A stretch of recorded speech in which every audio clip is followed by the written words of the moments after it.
हरे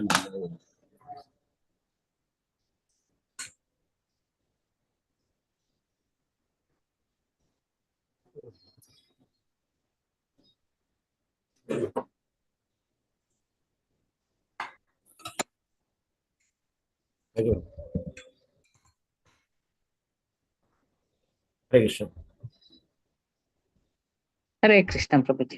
हरे कृष्ण। दंडवत प्रणाम माता जी। हरे कृष्ण। दंडवत प्रणाम। हरे कृष्ण प्रभु। हरे कृष्ण। दंडवत प्रणाम प्रभु जी। दंडवत प्रणाम। हरे कृष्ण।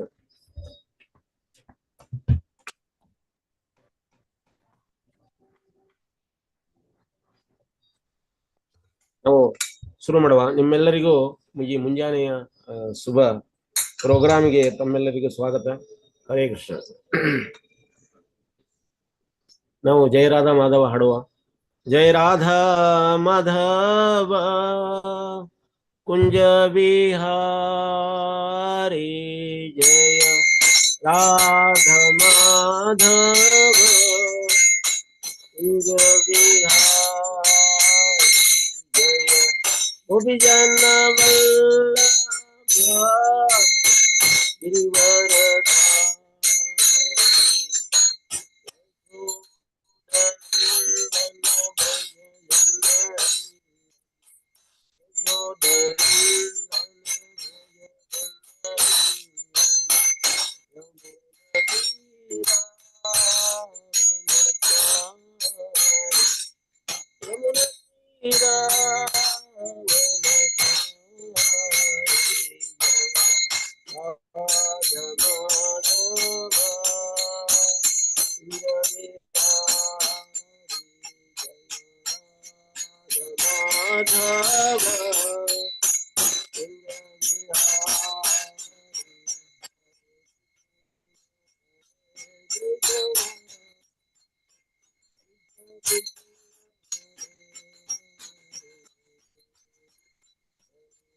ಏಳನೇ ಸ್ಕಂದದಲ್ಲಿ ನರಸಿಂಹದೇವರ ವರ್ಣನೆ ಭಾಗವತದಲ್ಲಿ ಬರ್ತದೆ. ಒಂದು ಶ್ಲೋಕ ತಗೊಳ್ಳುವ. ಸತ್ಯಂ ವಿಧಾತುಂ ನಿಜ ಭೃತ್ಯ ಭಾಷಿತಂ ವ್ಯಾಪ್ತಿಂ ಚ ಭೂತೇಷು ಅಖಿಲೇಷು ಚಾತ್ಮನ ಅದೃಶತಾಮತಿ ಅದ್ಭುತ ರೂಪಂ ಉದ್ಭವನ್ ಸಂಭವ ಸಭಾಯ ನ ಮೃಗಂ ನ ಮಾನುಷಂ. ಸತ್ಯಂ ವಿಧಾತು ನಿಜ ಭೃತ್ಯ ಭಾಷಿತಂ ವ್ಯಾಪ್ತಿಂ ಚ ಭೂತೇಷು ಅಖಿಲೇಷು ಚಾತ್ಮನ ಅದೃಶಾದಾಂ ಅತಿ ಅದ್ಭುತ ರೂಪಂ ಉದ್ಧವನ್ ಸಂಭಂ ಶಭಾಯ ನ ಮೃಗಾ ನ ಮಾನುಷಂ. ಹರೇ ಕೃಷ್ಣ. ಓಂ ಅಜ್ಞಾನತಿಮಿರಾಂಧಸ್ಯ ಜ್ಞಾನಾಂಜನಶಲಾಕಯ ಚಕ್ಷುರುನ್ಮೀಲಿತಂ ಯೇನ ತಸ್ಮೈ ಶ್ರೀ ಗುರವೇ ನಮಃ. ಶ್ರೀಚೈತನ್ಯ ಮನೋಭೀಷ್ಟಂ ಸ್ಥಾಪಿತಂ ಯೇನ ಭೂತಲೆ ಸ್ವಯಂ ರೂಪ ಕದಾ ಮಹ್ಯಂ ದದಾತಿ ಸ್ವಪದಾಂತಿಕಂ. ವಂದೇಹಂ ಶ್ರೀಗುರೋ ಶ್ರೀಯುತಪಾದಕಮಲಂ ಶ್ರೀಗುರುನ್ ವೈಷ್ಣವಾಂಚ श्रीरूपं साग्रजाता सहगणा रघुनाथान्वितं तं सजीवं साद्वैतं सावधूतं परिजना सहितं कृष्णचैतन्यदेवं श्रीराधा कृष्णपादान् सहगणा ललिता श्रीविशाखान्वितं हे कृष्ण करुणा सिंधु दीनबंधो जगत्पदे गोपेश गोपिका कांत राधा कांत नमोस्तुते तप्त कांचन गौरांगी राधे वृंदावनेश्वरी वृषभानुसुते देवी प्रणमामि हरिप्रिये वाञ्छाकल्पतरुभ्यश्च कृपा सिन्धुभ्येव च पतितानां पावनेभ्यो वैष्णवेभ्यो नमो नमः श्रीकृष्ण चैतन्य प्रभु नित्यानंद श्री अद्वैत गदाधर श्रीवासादि गौर भक्तवृंद हरे कृष्णा कृष्ण कृष्ण हरे हरे हरे राम राम राम हरे हरे ಹರೇ ಕೃಷ್ಣ. ನನ್ನ ನನ್ನ ಮಾತು ನಿಮ್ಮೆಲ್ಲರಿಗೂ ಸರಿಯಾಗಿ ಕೇಳಿಸ್ತಾ ಇದೆಯಾ? ಕೇಳ್ತದೆ ಪ್ರಭುಜಿ, ಕೇಳ್ತದೆ. ಹರೇ ಕೃಷ್ಣ. Thank you. ಕೇಳಿಸ್ತಾ ಇದೆ ಪ್ರಭು. Thank you. ಹರೇ ಕೃಷ್ಣ. ನಾವು ನಿನ್ನೆ ಮೊನ್ನೆ ನರಸಿಂಹ ಚತುರ್ದಶಿ ಹೋಯ್ತು, ಕರೆಕ್ಟಾ? ನರಸಿಂಹ ದೇವರು ಕಂಬದಿಂದ ಆವಿರ್ಭಾವ ಆದಿದ್ದ ದಿನ. ಆದ್ದರಿಂದ ಇವತ್ತಿನ ಈ ಕ್ಲಾಸನ್ನು ನರಸಿಂಹದೇವರಿಗೆ ಅರ್ಪಣೆ ಮಾಡುವ. ಭಿತ್ವಾ ಸ್ತಂಭಂ ಚಟ ಚಟ ರವೇನಾದ ವಿದ್ಯುತ್ ಪ್ರಚಂಡಂ ಧೃತ್ವಾ ರೂಪಂ ನರಹರಿ ಮಯಂ ಲೋಕ ವಿತ್ರಾಸು ಹೇತು ಹತ್ವಾ ದೈತ್ಯಾನ್ ಕನಕ ಕಸಿಪಂ ತತ್ ಸತ್ ಪರಿಕ್ಷಕ್ಷಿತ ವಿಶ್ವಾತ್ಮಸೌ ಕಪಿಲ ನಯನಂ ಪಾತು ಮಾಂ ನರಸಿಂಹಂ. ಚೈತನ್ಯ ಮಹಾಪ್ರಭುಗಳು ಸೌತ್ ಇಂಡಿಯಾ ಯಾತ್ರಾ ಬಂದಾಗ, ಕೇರಳದಲ್ಲಿ ಬಂದಾಗ, ಈ ಆದಿಕೇಶವ ಟೆಂಪಲ್ ಏನಿದೆ ಇಲ್ಲ, ಅಲ್ಲಿದ್ದಾಗ ಅಲ್ಲಿ ನರಸಿಂಹ ದೇವರದ ಒಂದು ಮಂದಿರ ಇದೆ, ನರಸಿಂಹ ದೇವರ ಮೂರ್ತಿ ಇದೆ. ಅಲ್ಲಿ ಇದನ್ನ ನೆನಪು ಮಾಡಿಕೊಂಡಂತೆ ಉಗ್ರಂ ವೀರಂ ಮಹಾವಿಷ್ಣುಂ ಜ್ವಲಂತಂ ಸರ್ವತೋಮುಖಂ ನರಸಿಂಹಂ ಭೀಷಣಂ ಭದ್ರಂ ಮೃತ್ಯುಂ ನಮಾಮ್ಯಹಂ. ಶ್ರೀ ನರಸಿಂಹ ಜಯ ನರಸಿಂಹ ಜಯ ಜಯ ನರಸಿಂಹ ಪ್ರಹ್ಲಾದೇಶ ಜಯ ಪದ್ಮ ಮುಖ ಪದ್ಮ ಭೃಂಗ. ನೋಡಿ, ಚೈತನ್ಯ ಮಹಾಪ್ರಭುಗಳು ಸ್ವಯಂ ಭಗವಾನ್, ಅವರು ಕೂಡ ನರಸಿಂಹದೇವರ ಒಂದು ಆಶ್ರಯಕ್ಕೆ ಹೋಗ್ತಾರೆ ಅಂತ. ನೋಡಿ, ಭಗವಾನ್ ಆಶ್ರಿತರಾಗುವುದು ಪರಮಾತ್ಮನಲ್ಲಿ, ಭಗವಾನ್ನಲ್ಲಿನೂ ಕೂಡ ಉಂಟು ಅಂತ. ಗೌಡಿಯ ವೈಷ್ಣವರಲ್ಲಿ ನರಸಿಂಹ ದೇವರಿಗೆ ನರಸಿಂಹ ದೇವರ ಒಂದು ರೂಪ ಆರಾಧನೆ ಮಾಡುವಂತ ಒಂದು ತತ್ವ ಹೇಗೆ ಬಂತು ಅನ್ನೋದಕ್ಕೆ ಅದು ಚೈತನ್ಯ ಮಹಾಪ್ರಭುಗಳ ಅವರ ಜೀವನದಿಂದ ಬಂತದ್ದು. ನೋಡ್ರಿ, ಭಗವಾನನ್ನ ಈ ಗೌಡಿ ವೈಷ್ಣವರು ಯಾವುದನ್ನು ಪೂಜೆ ಮಾಡ್ತಾರೆ? ಅಗದಿ ಸುಂದರವಾಗಿರುವಂತ ಸುಕೋಮಲವಾಗಿರುವಂತ ಮನೋಹರ ರೂಪ ರಾಧಾಕೃಷ್ಣರ ರೂಪವನ್ನು ಆರಾಧಿಸ್ತೇವೆ ಅಲ್ವಾ? ಇಂಥ ರಾಧಾಕೃಷ್ಣರು ಯಾರ ಆಶ್ರಿತರಾಗಿದ್ದಾರೆ? ನಾವು ರಜಮಂಡಲಕ್ಕೆ ಹೋದ್ರ ಬ್ರಜಮಂಡಲದಲ್ಲಿ ಎಲ್ಲರೂ ರಾಧಾಕೃಷ್ಣರಿಗೆ ಆಶ್ರಿತರಾಗಿದ್ದಾರೆ. ರಾಧಾಕೃಷ್ಣರು ಯಾರಿಗೆ ಆಶ್ರಿತರಾಗಿದ್ದಾರೆ? ಅವರು ಗೋವರ್ಧನಗಿರಿಗೆ ಆಶ್ರಿತರಾಗಿದ್ದಾರೆ. ನೋಡ್ರಿ, ಇಂದ್ರ ಪ್ರಚಂಡ ಮಳೆಯನ್ನ ಸುರಿಸ್ಲಿಕ್ಕತ್ತಿದ್ರು. ಸಂವರ್ಧಕ ಮೋಡಗಳನ್ನೆಲ್ಲ ಕರೆಸಿಬಿಟ್ಟು ಪ್ರಪಂಚನ ಲಯ ಮಾಡುವಾಗ ಮೋಡಗಳ ಉಪಯೋಗ ಆಗ್ತಾವ. ಅಂತ ಮೋಡಗಳಿಂದ ಮಳೆ ಸುರಿಲಿಕ್ಕತ್ತಿದ್ವು. ಆ ಟೈಮ್ನಲ್ಲಿ ಭಗವಾನ್ ಯಾರ ಗೋವರ್ಧನನ ಮೇಲೆ ಎತ್ತಿ ಹಿಡಿದು ಅವರ ಛತ್ರ ಛಾಯೆಯಲ್ಲಿ ರಾಧಾಕೃಷ್ಣರು ಮತ್ತು ಬ್ರಜಮಂಡಲದ ಎಲ್ಲ ಗೋಪಿಯರು, ಗೋಪರು, ಆಕಳು, ಕರು, ಕೋತಿಗಳು, ಅಳಿಲು, ಗಿಳಿಗಳು, ಪಕ್ಷಿಗಳು ಎಲ್ಲವೂ ಅದರ ಆಶ್ರಯದೊಳಗಿದ್ದು. ಅಂದ್ರ ಭಗವಾನ್ ನಮಗೆ ತೋರಿಸ್ಲಿಕ್ಕತ್ತಾರ, ನಾವು ಯಾರಾದರೂ ಆಶ್ರಯದಲ್ಲಿ ಇರಬೇಕು, ಇಲ್ಲಾಂದ್ರೆ ನಮ್ಮ ಭಕ್ತಿಯಲ್ಲಿ ಮುಂದುವರಿಯಲಿಕ್ಕೆ ಆಗುದಿಲ್ಲ ಅಂತ. ನೋಡ್ರಿ, ಗುಂಡಾಗಳಿರ್ತಾರ, ಸಣ್ಣ ಗುಂಡಗಳು ದೊಡ್ಡ ಗುಂಡಗಳ ಆಶ್ರಯದೊಳಗಿರ್ತಾರ. ಅವ್ರು ಏನಾರ ಒಂದ್ ಸಣ್ಣದ ಏನಾರ ದೊಡ್ಡದ ಏನಾರ ಆಗ್ತದ, ನನಗೆ ನಮ್ಮ ಇವಾಗನ ನಮ್ಮ ಸಾವುಕಾರ ಅದನ್ನ, ನಮ್ಮ ಪಾತ್ರಮ್ಮ ಅದಾನ ಅಂತ ಹೇಳ್ಕೊಂಡು ಅವ್ರು ಗುಂಡಾಗಿರಿ ಮಾಡ್ಲಿಕ್ಕತ್ತಾರ. ಒಬ್ಬ ಕಳ್ಳ, ಸಣ್ಣ ಕಳ್ಳ ಮತ್ತೊಬ್ಬ ದೊಡ್ಡ ಕಳ್ಳನ ಆಶ್ರಯದೊಳಗಿರ್ತಾನ. ಒಬ್ಬ ಸಣ್ಣ ಕುಡುಕ ದೊಡ್ಡ ಕುಡುಕನ ಆಶ್ರಯದೊಳಗಿರ್ತಾನೆ. ಈ ಭೌತಿಕ ಜಗತ್ತಿನೊಳಗಿರುವಂಥವು ಈ ದೃಶ್ಯಗಳು.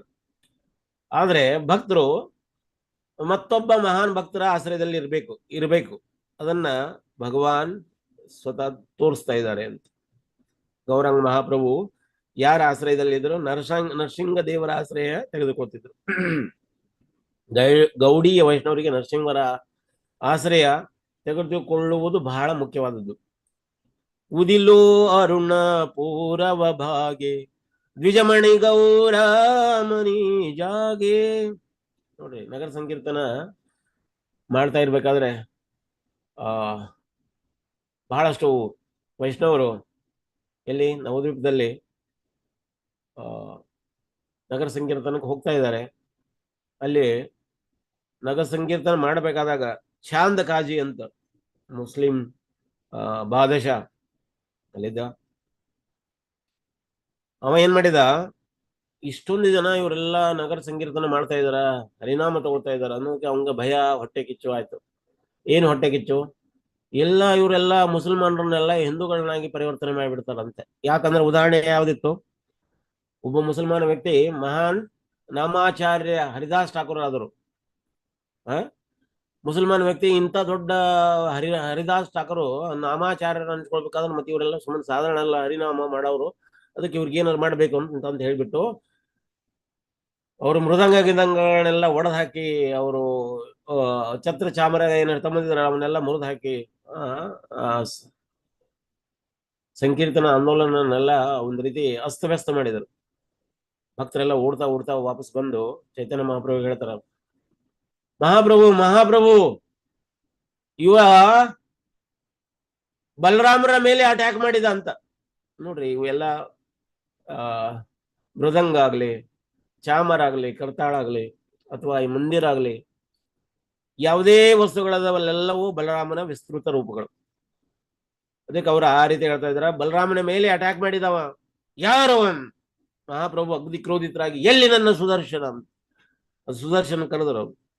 ಆ ಸುದರ್ಶನದಿಂದ ಇನ್ನು ಅಟ್ಯಾಕ್ ಮಾಡ್ಬೇಕಂತ ಒಳಗೆ ಹೋಗ ಅಟ್ಯಾಕ್ ಮಾಡ್ಬೇಕಂತ ಮುಂದುವರಿಬೇಕಾದಾಗ ಭಕ್ತರೆಲ್ಲ ಅವ್ರ ಪಾದ ಹಿಡ್ಕೊಂಡ್ರು. ಮಹಾಪ್ರಭು ಇದು ನಿಮ್ಮ ಏನು ಶಸ್ತ್ರ ಧಾರಣೆ ಮಾಡುವಂತ ಅವತಾರ ಅಲ್ಲ, ಚನ್ಯ ಅವತಾರ. ಇದು ಅಂದ್ರೆ ಕೃಪಾಳ ಅವತಾರ. ಈ ಅವತಾರದಲ್ಲಿ ನೀವು ಶಸ್ತ್ರಗಳ ಧಾರಣೆ ಮಾಡಿದ್ರೆ ಇನ್ನು ಈ ಆಂದೋಲನಕ್ಕೆ ಯಾರು ಸೇರ್ತಾರಂತ. ಅದಕ್ಕೆ ದಯವಿಟ್ಟು ಬೇರೆ ರೀತಿ ಏನಾದ್ರು ಮಾಡೋಣ ಅಂತ. ಅದಕ್ಕ ಅವತ್ತಿನ ರಾತ್ರಿ 1,00,000 ಭಕ್ತರೆಲ್ಲ ಸೇರಿ ಮಸಾಲ ಅಂದ್ರ ಬೆಂಕಿ ಹಚ್ಚಿರುವಂತ ಪಂಜುಗಳನ್ನು ಹಿಡಿದುಕೊಂಡು ಈ ಚಾಂದ್ ಕಾಜಿ ಮನೆ ಮುಂದೆ ಹೋಗ್ತಾರೆ. ಚಾಂದ್ ಕಾಜಿ ಅರಮನೆ ಒಳಗೆ ಕೂತಿರ್ತಾನೆ. ಇವ್ ಹೊರಗೆ ಬರುದನ್ನು ನೋಡ್ತಾನೆ. ಅಪ್ಪೋ, ಏನ್ ಮಾಡೋದಂತ. ಹೇ ಕಾಜಿ ಹೊರಗ ಬಾ ಅಂದ್ರು. ಹೊರಗೆ ಬರ್ಲಿಕ್ಕೆ ತಯಾರಲೇ ಇಲ್ಲ, ಭಯ ಆಗ್ಲಿಕ್ಕೆ ಹೆದರ್ಕೊಳಕತ್ತಾನ. ಹೇ ಚಾಂದ್ ಕಾಜಿ ಹೊರಗ ಬಾ, ಅತಿಥಿಗಳು ಬಂದಿದ್ದೇವೆ ನಾವು. ಅತಿಥಿಗಳು ಬಂದ ಅವ್ರನ್ನ ಸತ್ಕಾರ ಮಾಡುದು ಪ್ರತಿಯೊಬ್ಬರ ಹೊಣೆ. ಬಂದವರಿಗೆ ನೀವು ಕೇಳಬೇಕು, ಎಲ್ಲಿಂದ ಬಂದಿರಿ, ಕುತ್ಕೊಳ್ಳಿ, ಕುಡೀರಿ, ನೀರು ಕುಡೀರಿ ಅಂತ. ಮಿನಿಮಮ್ ಆತಿಥ್ಯ ಸತ್ಕಾರನಾದ್ರೂ ಕೊಡ್ಬೇಕು. ನೀನು ಹೊರಗೆ ಬರ್ಲಿಕ್ಕೆ ತಯಾರಿಲ್ಲ. ಏ ಚಾಂದ್ ಕಾಂಜಿ ಹೊರಗೆ ಬಾ ಅಂದ್ರು. ಸ್ವಲ್ಪ ಹೊತ್ತಾದ್ಮೇಲೆ ಭಯಭೀತ ಆಗಿಲ್ವ, ಮೈ ಎಲ್ಲ ಸ್ವೆಟಿಂಗ್ ಆಗಿ ಬೆವರು ಬರ್ತಾ ಇತ್ತು. ಓಡ್ತಾ ಬಂದು ಗೌರಾಂಗ ಮಹಾಪ್ರಭುವರ ಪಾದಗಳಲ್ಲಿ ಬಿದ್ರು. ತಪ್ಪಾತು, ನನ್ನ ಕ್ಷಮಿಸಿ. ಏನ್ ತಪ್ಪಾತು? ಮೃದಂಗನ ಯಾಕೆ ಹೊಡೆದು ಹಾಕಿದೆ ಅಂದ್ರು ಅವರು. ಇನ್ನೇ ಮೊಡದ್ ಹಾಕುದಿಲ್ಲ ನಾನು, ಇನ್ನೇ ಮೊಡದ್ ಹಾಕಿಲ್ಲ, ಹಾಕಿದ್ದೆ ಯಾಕೆ ಅಂದ. ನನ್ನಿಂದ ತಪ್ಪಾಗಿದೆ, ಕ್ಷಮಾ ಮಾಡ್ರಿ ಅಂತ. ನನ್ಗೆ ಆಲ್ರೆಡಿ ಅರಿವಾಗಿದೆ. ಏನ್ ಅರಿವಾಯ್ತು ಅಂತ ಅವ್ರು ಹೇಳಲಿಕ್ಕತ್ತಿದ್ರು. ಚಾಂದಕಾಂಜಿ ಹೇಳಲಿಕ್ಕತ್ತಿದ, ನೀವು ಏನು ಆಂದೋಲನ ಮಾಡಿ ಹರೇ ಕೃಷ್ಣ ಸಂಕೀರ್ತನ ಮಾಡಿ ಹೋದ್ರಿ, ನಾನು ಮೃದಂಗ ಮುರಿದು ಹಾಕಿದೆ. ಅವತ್ತಿನ ರಾತ್ರಿ ನಾ ಮಲಗಬೇಕಂತ ಶಯನಾಗ್ರಹಕ್ಕೆ ಹೋದೆ. ಶಯನ ಅಂದ್ರೆ ಅವ್ನು ಮಲಗುವಂತ ರೂಮಿಗೆ ಹೋದವ. ಆ ರೂಮ್ನಲ್ಲಿ ಹೋಗಿ ಆ ಗದ್ದಿ ಮೇಲೆ ಮಲಗಬೇಕು ಅನ್ನೋ ಟೈಮ್ನಾಗ ಅದು ಮನುಷ್ಯನಲ್ಲ, ಮೃಗನೂ ಅಲ್ಲ ಅಂತ ಒಂದು ರೂಪ ನನ್ನ ಎದಿ ಮೇಲೆ ಕೂತ್ಕೊಂಡು ನನ್ನ ಆಂದೋಲನವನ್ನು ವಿರೋಧ ಮಾಡ್ತೀಯ ನೀನು ಅಂತ. ಅದ್ರೊಡೆ ಉಗುರುಗಳಿಂದ ಅವನ ಎದಿಗೆ ಹತ್ರ ತಗೊಂಡು ಹೋದ್ರು. ಅವ ಹೆದರಿಕೊಂಡಿಲ್ಲೊಡೆ ಮೈಯೆಲ್ಲ ಬೆವರಾಗಿ ಒಂದಕ್ಕೆ ಎರಡಕ್ಕೆ ಮಾಡ್ಕೊಂಡಿದ್ದಾವ. ಆ ರೀತಿ ಚಾಂದ್ ಕಾಜಿ ಅವತಾರ ಆಗಿತ್ತು. ಅವ ಹೇಳ್ತಾನೆ, ನನ್ನ ಪರಿಸ್ಥಿತಿ ಹಿಂಗಾಯ್ತು. ಬೇಕಾದ್ರೆ ನೋಡ್ರಿ ನನ್ನ ಛಾತಿ ನೋಡ್ರಿ ಅಂತ ಅವ್ನು ಬಟ್ಟೆ ಹಾಕೊಂಡ್ರೆ ಬಟ್ಟೆ ತೆಗೆದು ನೋಡ್ತಾನ, ಬಟ್ಟೆ ಎದೆ ಮೇಲೆ ನರಸಿಂಹದೇವರ ಉಗುರುಗಳು ನಿಶಾನೆ ಮಾರ್ಕ್ ಹಾಗೆ ಇದ್ವು. ಅದಕ್ಕ ಇನ್ಮೇಲೆ ನಾ ಎಂದೂ ತಪ್ಪು ಮಾಡೋದಿಲ್ಲ. ಈ ಆಂದೋಲನಕ್ಕೆ ನಾ ಎಂದೂ ತಪ್ಪು ಮಾಡೋದಿಲ್ಲ. ಈ ಆಂದೋಲನ ನನ್ನ ರಾಜ್ಯದಲ್ಲಿ ನಿರುಂಬಳವಾಗಿ ನಡೀಲಿ ಅಂತ ನಾ ಅದಕ್ಕೆ ಹೆಲ್ಪ್ ಮಾಡ್ತೀನಿ ಅಂತ ಹೇಳಿದ ಅವನು ಚಾಂದಕಾಜಿ. ಹಿಂಗ ಚಾಂದಕಾಜಿ ಮಹಾಪ್ರಭುವರ ಒಂದು ಪಾದಚರಣದಲ್ಲಿ ಅವರು ಶರಣಾಗತರಾದರು. कृष्ण मारे कृष्ण राधे के राके कृष्ण मारे के अंत भगवान मारना चाहता तो कैसे भी मार देगा, रक्षणा करना चाहता तो कैसे भी रक्षणा करेगा. ಪ್ರಭುಪಾದ್ ಅವರು ಹೊರದೇಶದಲ್ಲಿ ರಥಯಾತ್ರೆ ಶುರು ಮಾಡಿದಾಗ ಅನೇಕ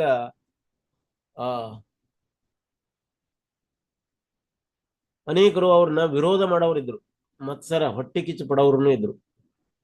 ಅಂತದ್ರಾಗ ಒಂದು ಟೈಮ್ ರಥಯಾತ್ರದಲ್ಲೇ ಒಂದು ಬಾಂಬ್ ಹಾಕಿದ್ರು.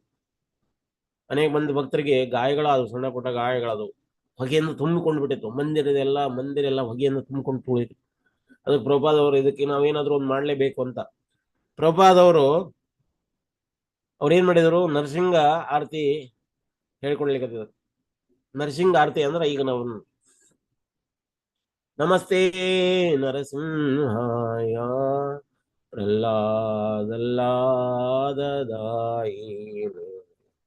ಹಿರಣ್ಯಾಕಾಶೆ ಪೂರ್ವಕ್ಷಃ ಸಿಲಟಂಕಾನಕಾಲಾಯ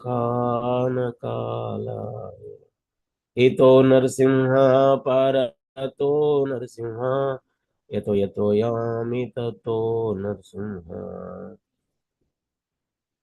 ಪ್ರಭುಪಾದವರು ಭಕ್ತರಿಗೆ ಪ್ರಭುಪಾದ್ ಹೇಳ್ತಿದ್ರು, ಅವ್ರ ಹಿಂದಿಂದ ಅವ್ರು ಹೇಳಿಸ್ಲಿಕ್ಕೆ ಹೇಳಿ ನಮಸ್ತೆ ನರಸಿಂಹ ಅಂತ.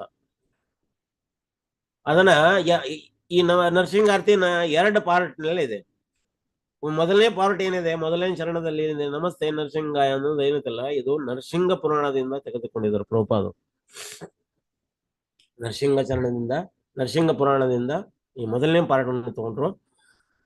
ಮತ್ತೆ 2ನೇ ಪಾರ್ಟ್ ಏನ್, ತವಕರ ಕಮಲ ಬರೆ ನಖಾಂ ಅದ್ಭುತ ಶೃಂಗ ಲಾಲಿತಾಲ್ ಹಿರಣ್ಯ ಕಶಿಪು ತನು ಭೃಂಗ ಕೇಶ ಭದ್ರೇತಾ ನರಹರಿ ರೂಪ ಜಯ ಜಗದೀಶ ಹರೇ ಜಯ ಜಗದೀಶ ಹರೇ ಜಯ ಜಗದೀಶ ಹರೇ. ಇದನ್ನೇನೈತಲ್ಲ, ಜಯದೇವ ಗೋಸ್ವಾಮಿ ಅವರು ಬರೆದಿರುವಂತಹ ದಶಾವತಾರ ಸ್ತೋತ್ರದಿಂದ ಪ್ರಭುಪಾದ್ ಅವರು ಇದನ್ನು ತಗೊಂಡು ಅದನ್ನ ಮೊದಲಿನ ನರಸಿಂಹ ಪುರಾಣದಿಂದ ಮೊದಲಿನ ಚರಣ ಅಂದ್ರೆ ಮೊದಲಿನ ಪಾರ್ಟ್ ಅನ್ನು ತಗೊಂಡು, ನಂತರದ ಪಾರ್ಟ್ ಜಯದೇವ್ ಗೋಸ್ವಾಮಿ ಅವರ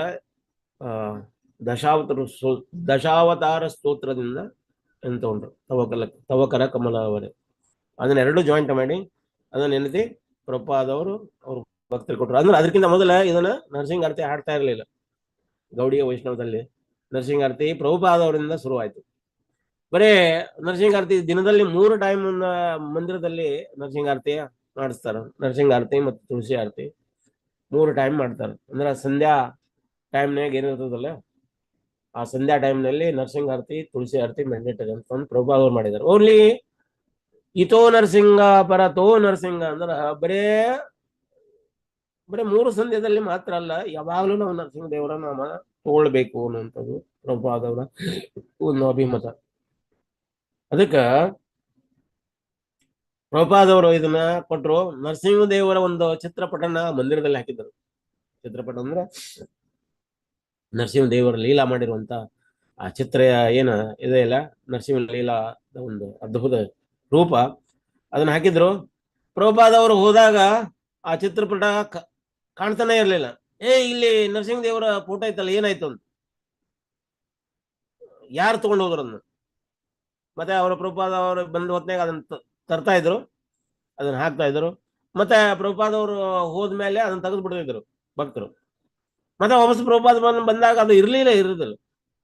ಇದನ್ನ ಯಾರೆಲ್ಲ ಇದನ್ನ ಯಾರು ತಗೊಂಡು ಹೋಗ್ತಾ ಇದ್ದಾರೆ, ಇದನ್ನ ಯಾರು ಮಾಡ್ತಾ ಇದ್ದಾರೆ?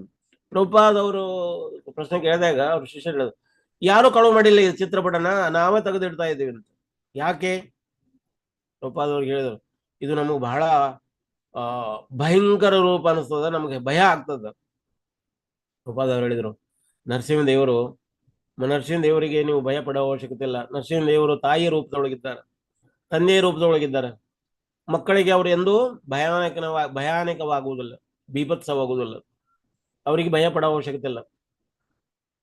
ನೋಡ್ರಿ ಪರಮ ಪೂಜ್ಯ ರಾಧಾನಾಥ ಸ್ವಾಮಿ ಮಹಾರಾಜರು ಒಂದು ಲೆಕ್ಚರ್ ನಲ್ಲಿ ಹೇಳ್ತಾರೆ, ಯಾರು ಕೃಷ್ಣ ಎಷ್ಟೊಂದು ನಟಕಟಿ ಮಾಡ್ಲಿಕ್ಕತ್ತಿದ್ರು, ಬೇರೆಯವ್ರ ಮನೆಯಲ್ಲಿ ಹೋಗಿ ಬೆಣ್ಣೆ ಕದ್ದು ಬೇರೆಯವರ ಮಕ್ಕಳನ್ನ ಚೂಟಿ ಅಳಿಸೋದು, ಬಹಳ ನಟಕಟಿ ಮಾಡ್ತಾ ಇದ್ರು, ಬಹಳ ಕಿಡಿಕಿಡಿತನ ಮಾಡ್ತಾ ಇದ್ರು. ಎಲ್ಲ ಗೋಪಿಯರು ಬಂದು ಕಂಪ್ಲೇಂಟ್ ಮೇಲೆ ಕಂಪ್ಲೇಂಟ್, ಕಂಪ್ಲೇಂಟ್ ಮೇಲೆ ಕಂಪ್ಲೇಂಟ್, ಕಂಪ್ಲೇಂಟ್ ಮೇಲೆ ಕಂಪ್ಲೇಂಟ್ ಕೊಡ್ತಾನೆ ಇದ್ರು. ಇದು ಕೇಳಿಸ್ಕೊಳ್ಳಾರ್ದನ ಯಶೋದಮ್ಮ ಏನ್ ಮಾಡಿದ್ರು, ಯಶೋದಮಯ್ಯನಿಗೆ ಚಡಿ ತೋರಿಸ್ಲಿಕ್ಕತ್ತಿದ್ರು. ಯಶೋದಮಯ್ಯ ಕೃಷ್ಣನಿಗೆ ಚಡಿ ತೋರಿಸ್ಲಿಕ್ಕದ್ರು, ನೀನ್ ಬಡಿತಾನೆ, ಬಡದಾಗ್ತಾನೆ, ನೀ ಇಷ್ಟೊಂದು ತುಂಟಾಗಿದೆಯಾ, ದಾಂಡಿಗ ಆಗಿದೆಯಾ, ನಿನ್ ಕಂಟ್ರೋಲ್ ಮಾಡ್ಲೇಬೇಕು, ನಾ ಮಾಡ್ಲಾರ್ದ ಮತ್ತೆ ಇನ್ಯಾರು ಕಲಿಸ್ಲಿಕ್ಕೆ ನಿಮ್ಗೆ ಸಾಧ್ಯ ಅಂತ ದಂಡ ತೋರಿಸಿದಾಗ ನರಸಿಂಹದೇವ, ಯಾರು ಸ್ವಯಂ ಕೃಷ್ಣ ನರಸಿಂಹದೇವನು ಕೂಡ ಹೆದರ್ಕೊಳ್ಳಿಕತ್ತಾರ. ಯಾರಿಗೆ ಹೆದರ್ಕೊಳ್ಳಿಕತ್ತಾರ? ಯಶೋದಮಯ್ಯಗೆ ಹೆದರ್ಲಿಕತ್ತಾರ. ನರಸಿಂಹದೇವ ಯಾರು? ಕೃಷ್ಣನಲ್ವಾ? ಕೃಷ್ಣ ಯಶೋದಮಯ್ಯಗೆ ಭಯ ಪಡ್ತಾ ಇದ್ದಾರೆ, ಕಣ್ಣೀರ್ ಸುರಿಸ್ತಾ ಇದ್ದಾರೆ. ಅಕಸ್ಮಾತ್ ಕೃಷ್ಣ ಏನಾರ ನರಸಿಂಹ ರೂಪದಲ್ಲಿ ಬಂದು ನಿಂತ್ಕೊಂಡಿದ್ರ ಯಶೋದಮಯ್ಯ ಓಡಿ ಹೋಗ್ಬಿಡ್ತಿದ್ರು, ಯಾರಪ್ಪ ಇವನು, ಇದು ಎಲ್ಲಿಂದ ಬಂದ ಅಂತ, ಏನಿದು ಅವತಾರ ಅಂತ. ಯಶೋದಮಯ್ಯಗೆ ಆ ರೂಪ ತೋರಿಸುವುದೇ ಇಲ್ಲ. ಕೃಷ್ಣ ಏನ್ ಮಾಡ್ತಾನ, ಏಕ್ದಮ್ ಸುಕೋಮಲವಾದ ಈ ರೂಪವನ್ನ ಯಶೋದಮಯ್ಯಗೆ ತೋರಿಸ್ತಾನೆ. ಪರಮಪೂಜ್ಯ ರಾಧಾನಾಥ ಸ್ವಾಮಿ ಅವರು ಯೋಚನೆ ಮಾಡ್ತಾರೆ, ಅಕಸ್ಮಾತ್ ನರಸಿಂಹ ದೇವರನ್ನ ತೋರಿಸಿದ್ರೆ ಯಶೋದಮಯ್ಯ ಹೆಂಗಾಗ್ತಿಲ್ಲ, ಯಶೋದಮಯ್ಯ ಗಡಗಡ ಅಂತ ನಡಿಗೆ ಹೋಗ್ತಿಲ್ಲ ಅಂತ. ಇಲ್ಲಿ ಕೃಷ್ಣ ಗಡಗಡ ಅಂತ ನಡಕ್ತಾ ಇದ್ದಾನೆ. ಹಂಗ ಭಕ್ತರಾದವರಿಗೆ ನರಸಿಂಹದೇವರಿಂದ ನಾವು ಭಯ ಪಡೋ ಅವಶ್ಯಕತೆ ಇಲ್ಲ. ಹೇಗೆ ಬೆಕ್ಕು ತನ್ನ ಮರಿಯನ್ನು ಬಾಯಲ್ಲಿ ಕಚ್ಕೊಂಡು ಹೋಗ್ತದೆ. ನೀವು ನೋಡಿರ್ಬೋದು, ಬೆಕ್ಕು 7 ಮನೆಯನ್ನು ಚೇಂಜ್ ಮಾಡ್ದಂತ ಮರಿ ಹಾಕಿದ ಮೇಲೆ. ಅಂದ್ರೆ ಅದಕ್ಕೆ ಸುರಕ್ಷತೆ, ಯಾವ ಜಾಗ ಸುರಕ್ಷಿತ ಅನಿಸ್ತದೆ ತನ್ನ ಮರಿಗೆ ಆ ಜಾಗಕ್ಕೆ ತಗೊಂಡು ಹೋಗಿ ಇಡ್ತದ.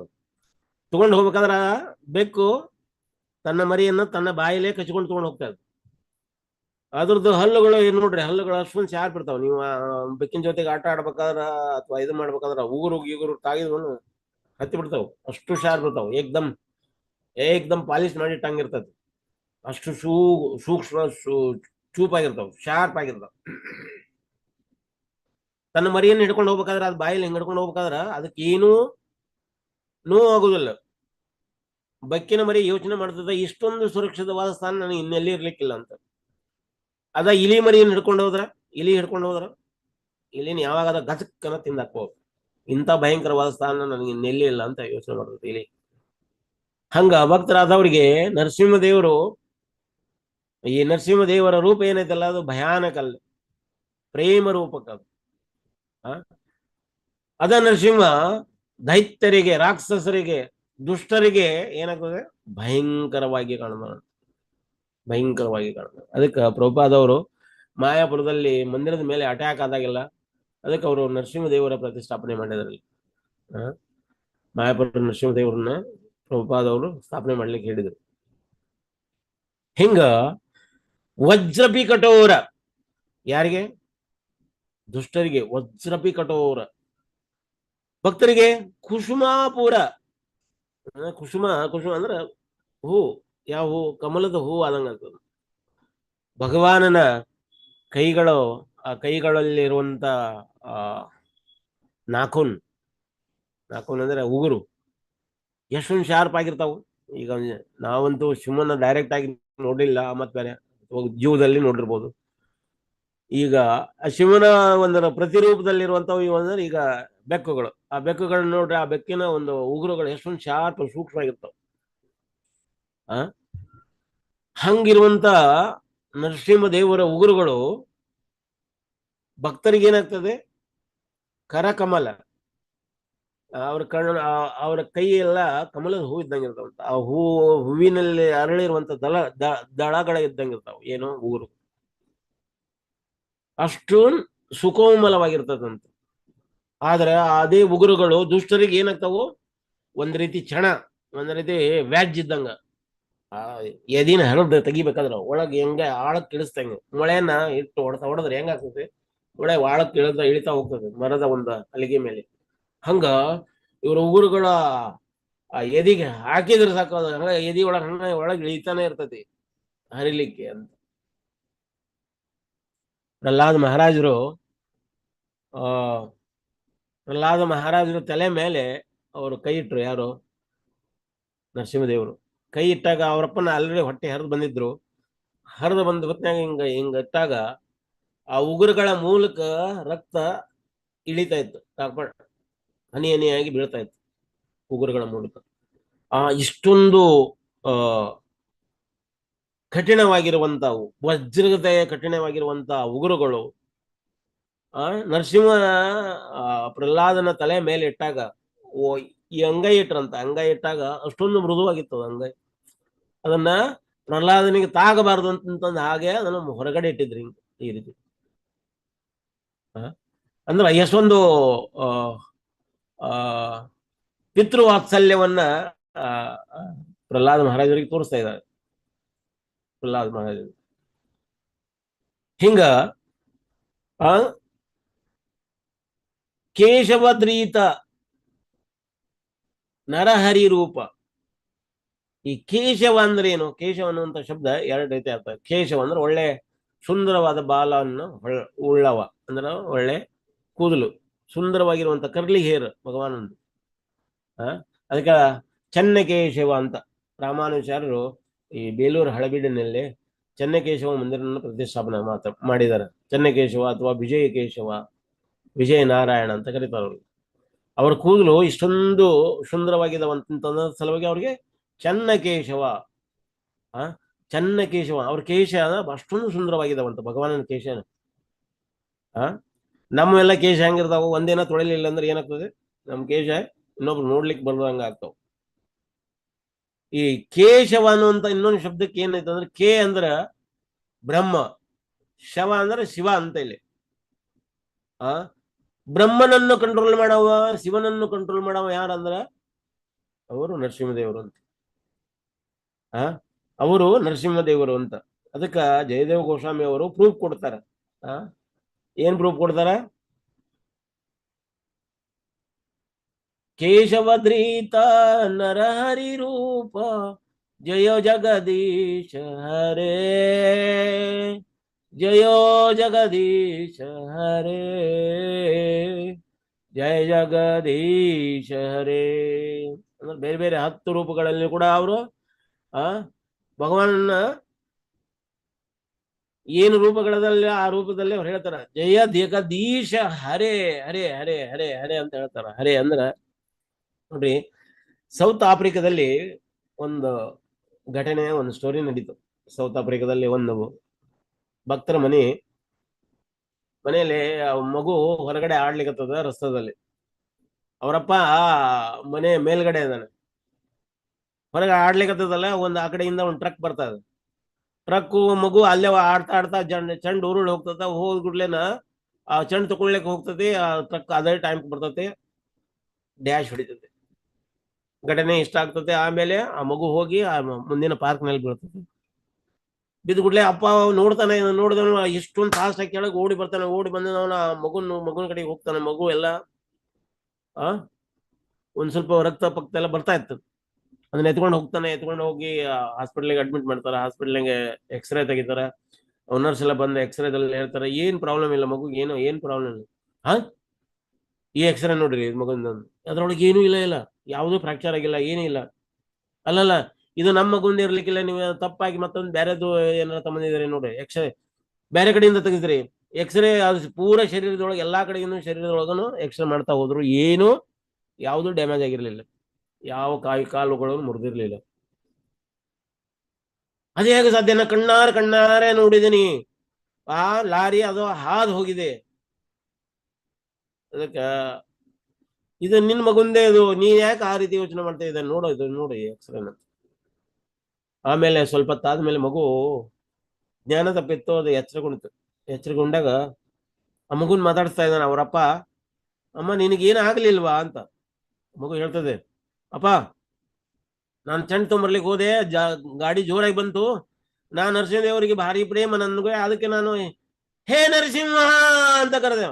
ಆ ನರಸಿಂಹ ಒಂದ ಮನುಷ್ಯ ರೂಪನೂ ಅಲ್ಲ, ಸಿಂಹದ ರೂಪನೂ ಅಲ್ಲ, ಅರ್ಧ ಸಿಂಹ ಅರ್ಧ ನರ ರೂಪದಲ್ಲಿ ಬಂದವ್ ನನ್ನ ಎತ್ಕೊಂಡು ಪಾರ್ಕ್ ನಲ್ಲಿ ಇಳಿಸಿದ್ರು ಅಂತ.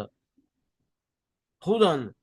ಅದಕ್ಕ ಅವ್ರು ಹಿಂಗೆ ಎತ್ತಿ ಇಳಿಸ್ಬೇಕಾದಾಗ, ಭುಜ ಹಿಂಗೆ ಎತ್ತಿ ಇಳಿಸ್ಬೇಕಾದಾಗ ಅವ್ರು ಒಂದ್ ಸ್ವಲ್ಪ ನಾಲ್ಕು ಅದಕ್ಕೆ ಹತ್ಕೊಂಡಿದ್ವು.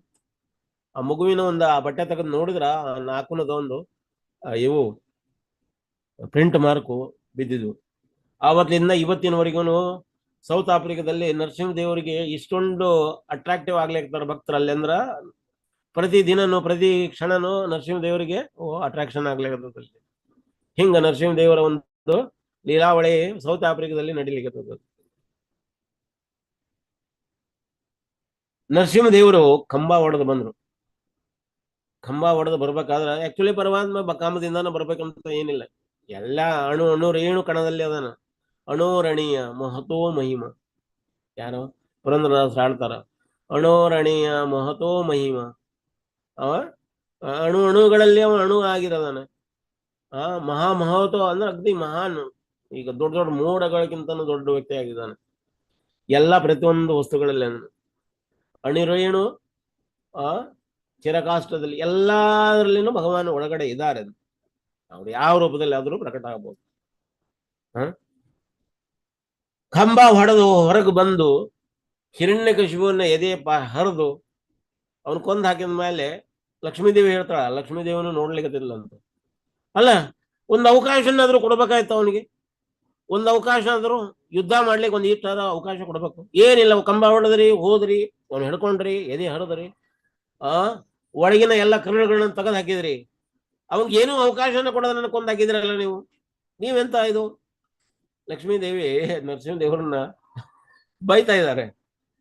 ನರಸಿಂಹದೇವ್ರು ಸುಮ್ಮನೆ ಇದ್ರಂತೆ. ಒಂದ್ರಾಗ ಇನ್ನೊಂದು ಕಡೆ ಹೇಳ್ತಾನೆ. ಇನ್ನೊಮ್ಮೆ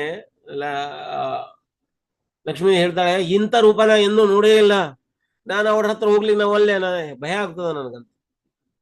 ಸಮಾಧಾನ ಮಾಡ್ಲಿಕ್ಕೆ ನಾರದ ಮಹರ್ಷಿಗಳು ಬ್ರಹ್ಮದೇವರು, ನೀವು ಹೋಗಮ್ಮ, ನಿನ್ನ ಗಂಡನನ್ನ ಸಂತೈಸು, ಕ್ರೋಧದೊಳಗೆ ಬಹಳ ಧುಮುಕ್ಕಿದಾರ, ಕ್ರೋಧಾಗ್ನಿಯೊಳಗೆ ಇನ್ನೂ ಉರಿದ ಇದಾರ, ಅವನೊಂದು ಸ್ವಲ್ಪ ಶಾಂತ ಮಾಡೋದು. ಅವ್ರು ಹೇಳ್ತಾರ, ನಾನು ಇಂಥ ಪತಿ ರೂಪನ ಎಂದೂ ನೋಡೇ ಇಲ್ಲ, ನಾವು ಹೋಗ್ಲಿಕ್ಕೆ ಒಲ್ಲೇನಂತ ಭಯ ಪಡ್ತಾ ಇದ್ದಾಳೆ. ಅದೇ ಲಕ್ಷ್ಮಿ ಇನ್ನೊಂದು ಕಡೆಗೆ ಹೇಳ್ತಾ ಇದ್ದಾಳೆ, ನೀನೇನು ಅವ್ನ್ ಕೊಂದು ಹಾಕ್ಬೇಕಾದ್ರೆ ಅವ್ನಿಗೇನಾದ್ರೂ ಹೊಡೆದಾಡಲಿಕ್ಕೆ ಒಂದು ಅವಕಾಶ ಕೊಡ್ಬೇಕಾಯ್ತು, ಕೊಡ್ಲೇ ಇಲ್ಲ ಅಂತ. ಅದಕ್ಕ ನರಸಿಂಹ ದೇವರು ಮುಂದೆ ಬರುವಂತ ಅವತಾರಗಳಲ್ಲಿ, ಮುಂದೆ ಬರುವಂತ ಅಂದ್ರೆ ಈಗ ಸತ್ಯಯುಗದ ಕೊನೆ ಹಂತದಲ್ಲಿ, ತ್ರೇತಾಯುಗದ ಪ್ರಥಮ ಚರಣದಲ್ಲಿ ನಡೆಯುವಂಥದ್ದು ಈ ನರಸಿಂಹನ ಒಂದು ಲೀಲೆ. 6ನೇ ಸಂವತ್ಸರದಲ್ಲಿ ಈ ಲೀಲೆ ನಡೆದೈತಿ. ಈಗ 7ನೇ ಸಂವತ್ಸರ ನಡೀತಾ ಇರೋದು. ಮನ್ವಂತರ 7ನೇ ಮನ್ವಂತರ ನಡೀತಾ ಇರೋದು. ಈ ಮನ್ವಂತರ ಅಂದ್ರೆ ಈಗ ಆಲ್ರೆಡಿ ಈಗ ಹಿಂದಿನ ಮನ್ವಂತರದಲ್ಲಿ ನಡೆದಿರುವಂತ ಈ ನರಸಿಂಹ ಲೀಲ.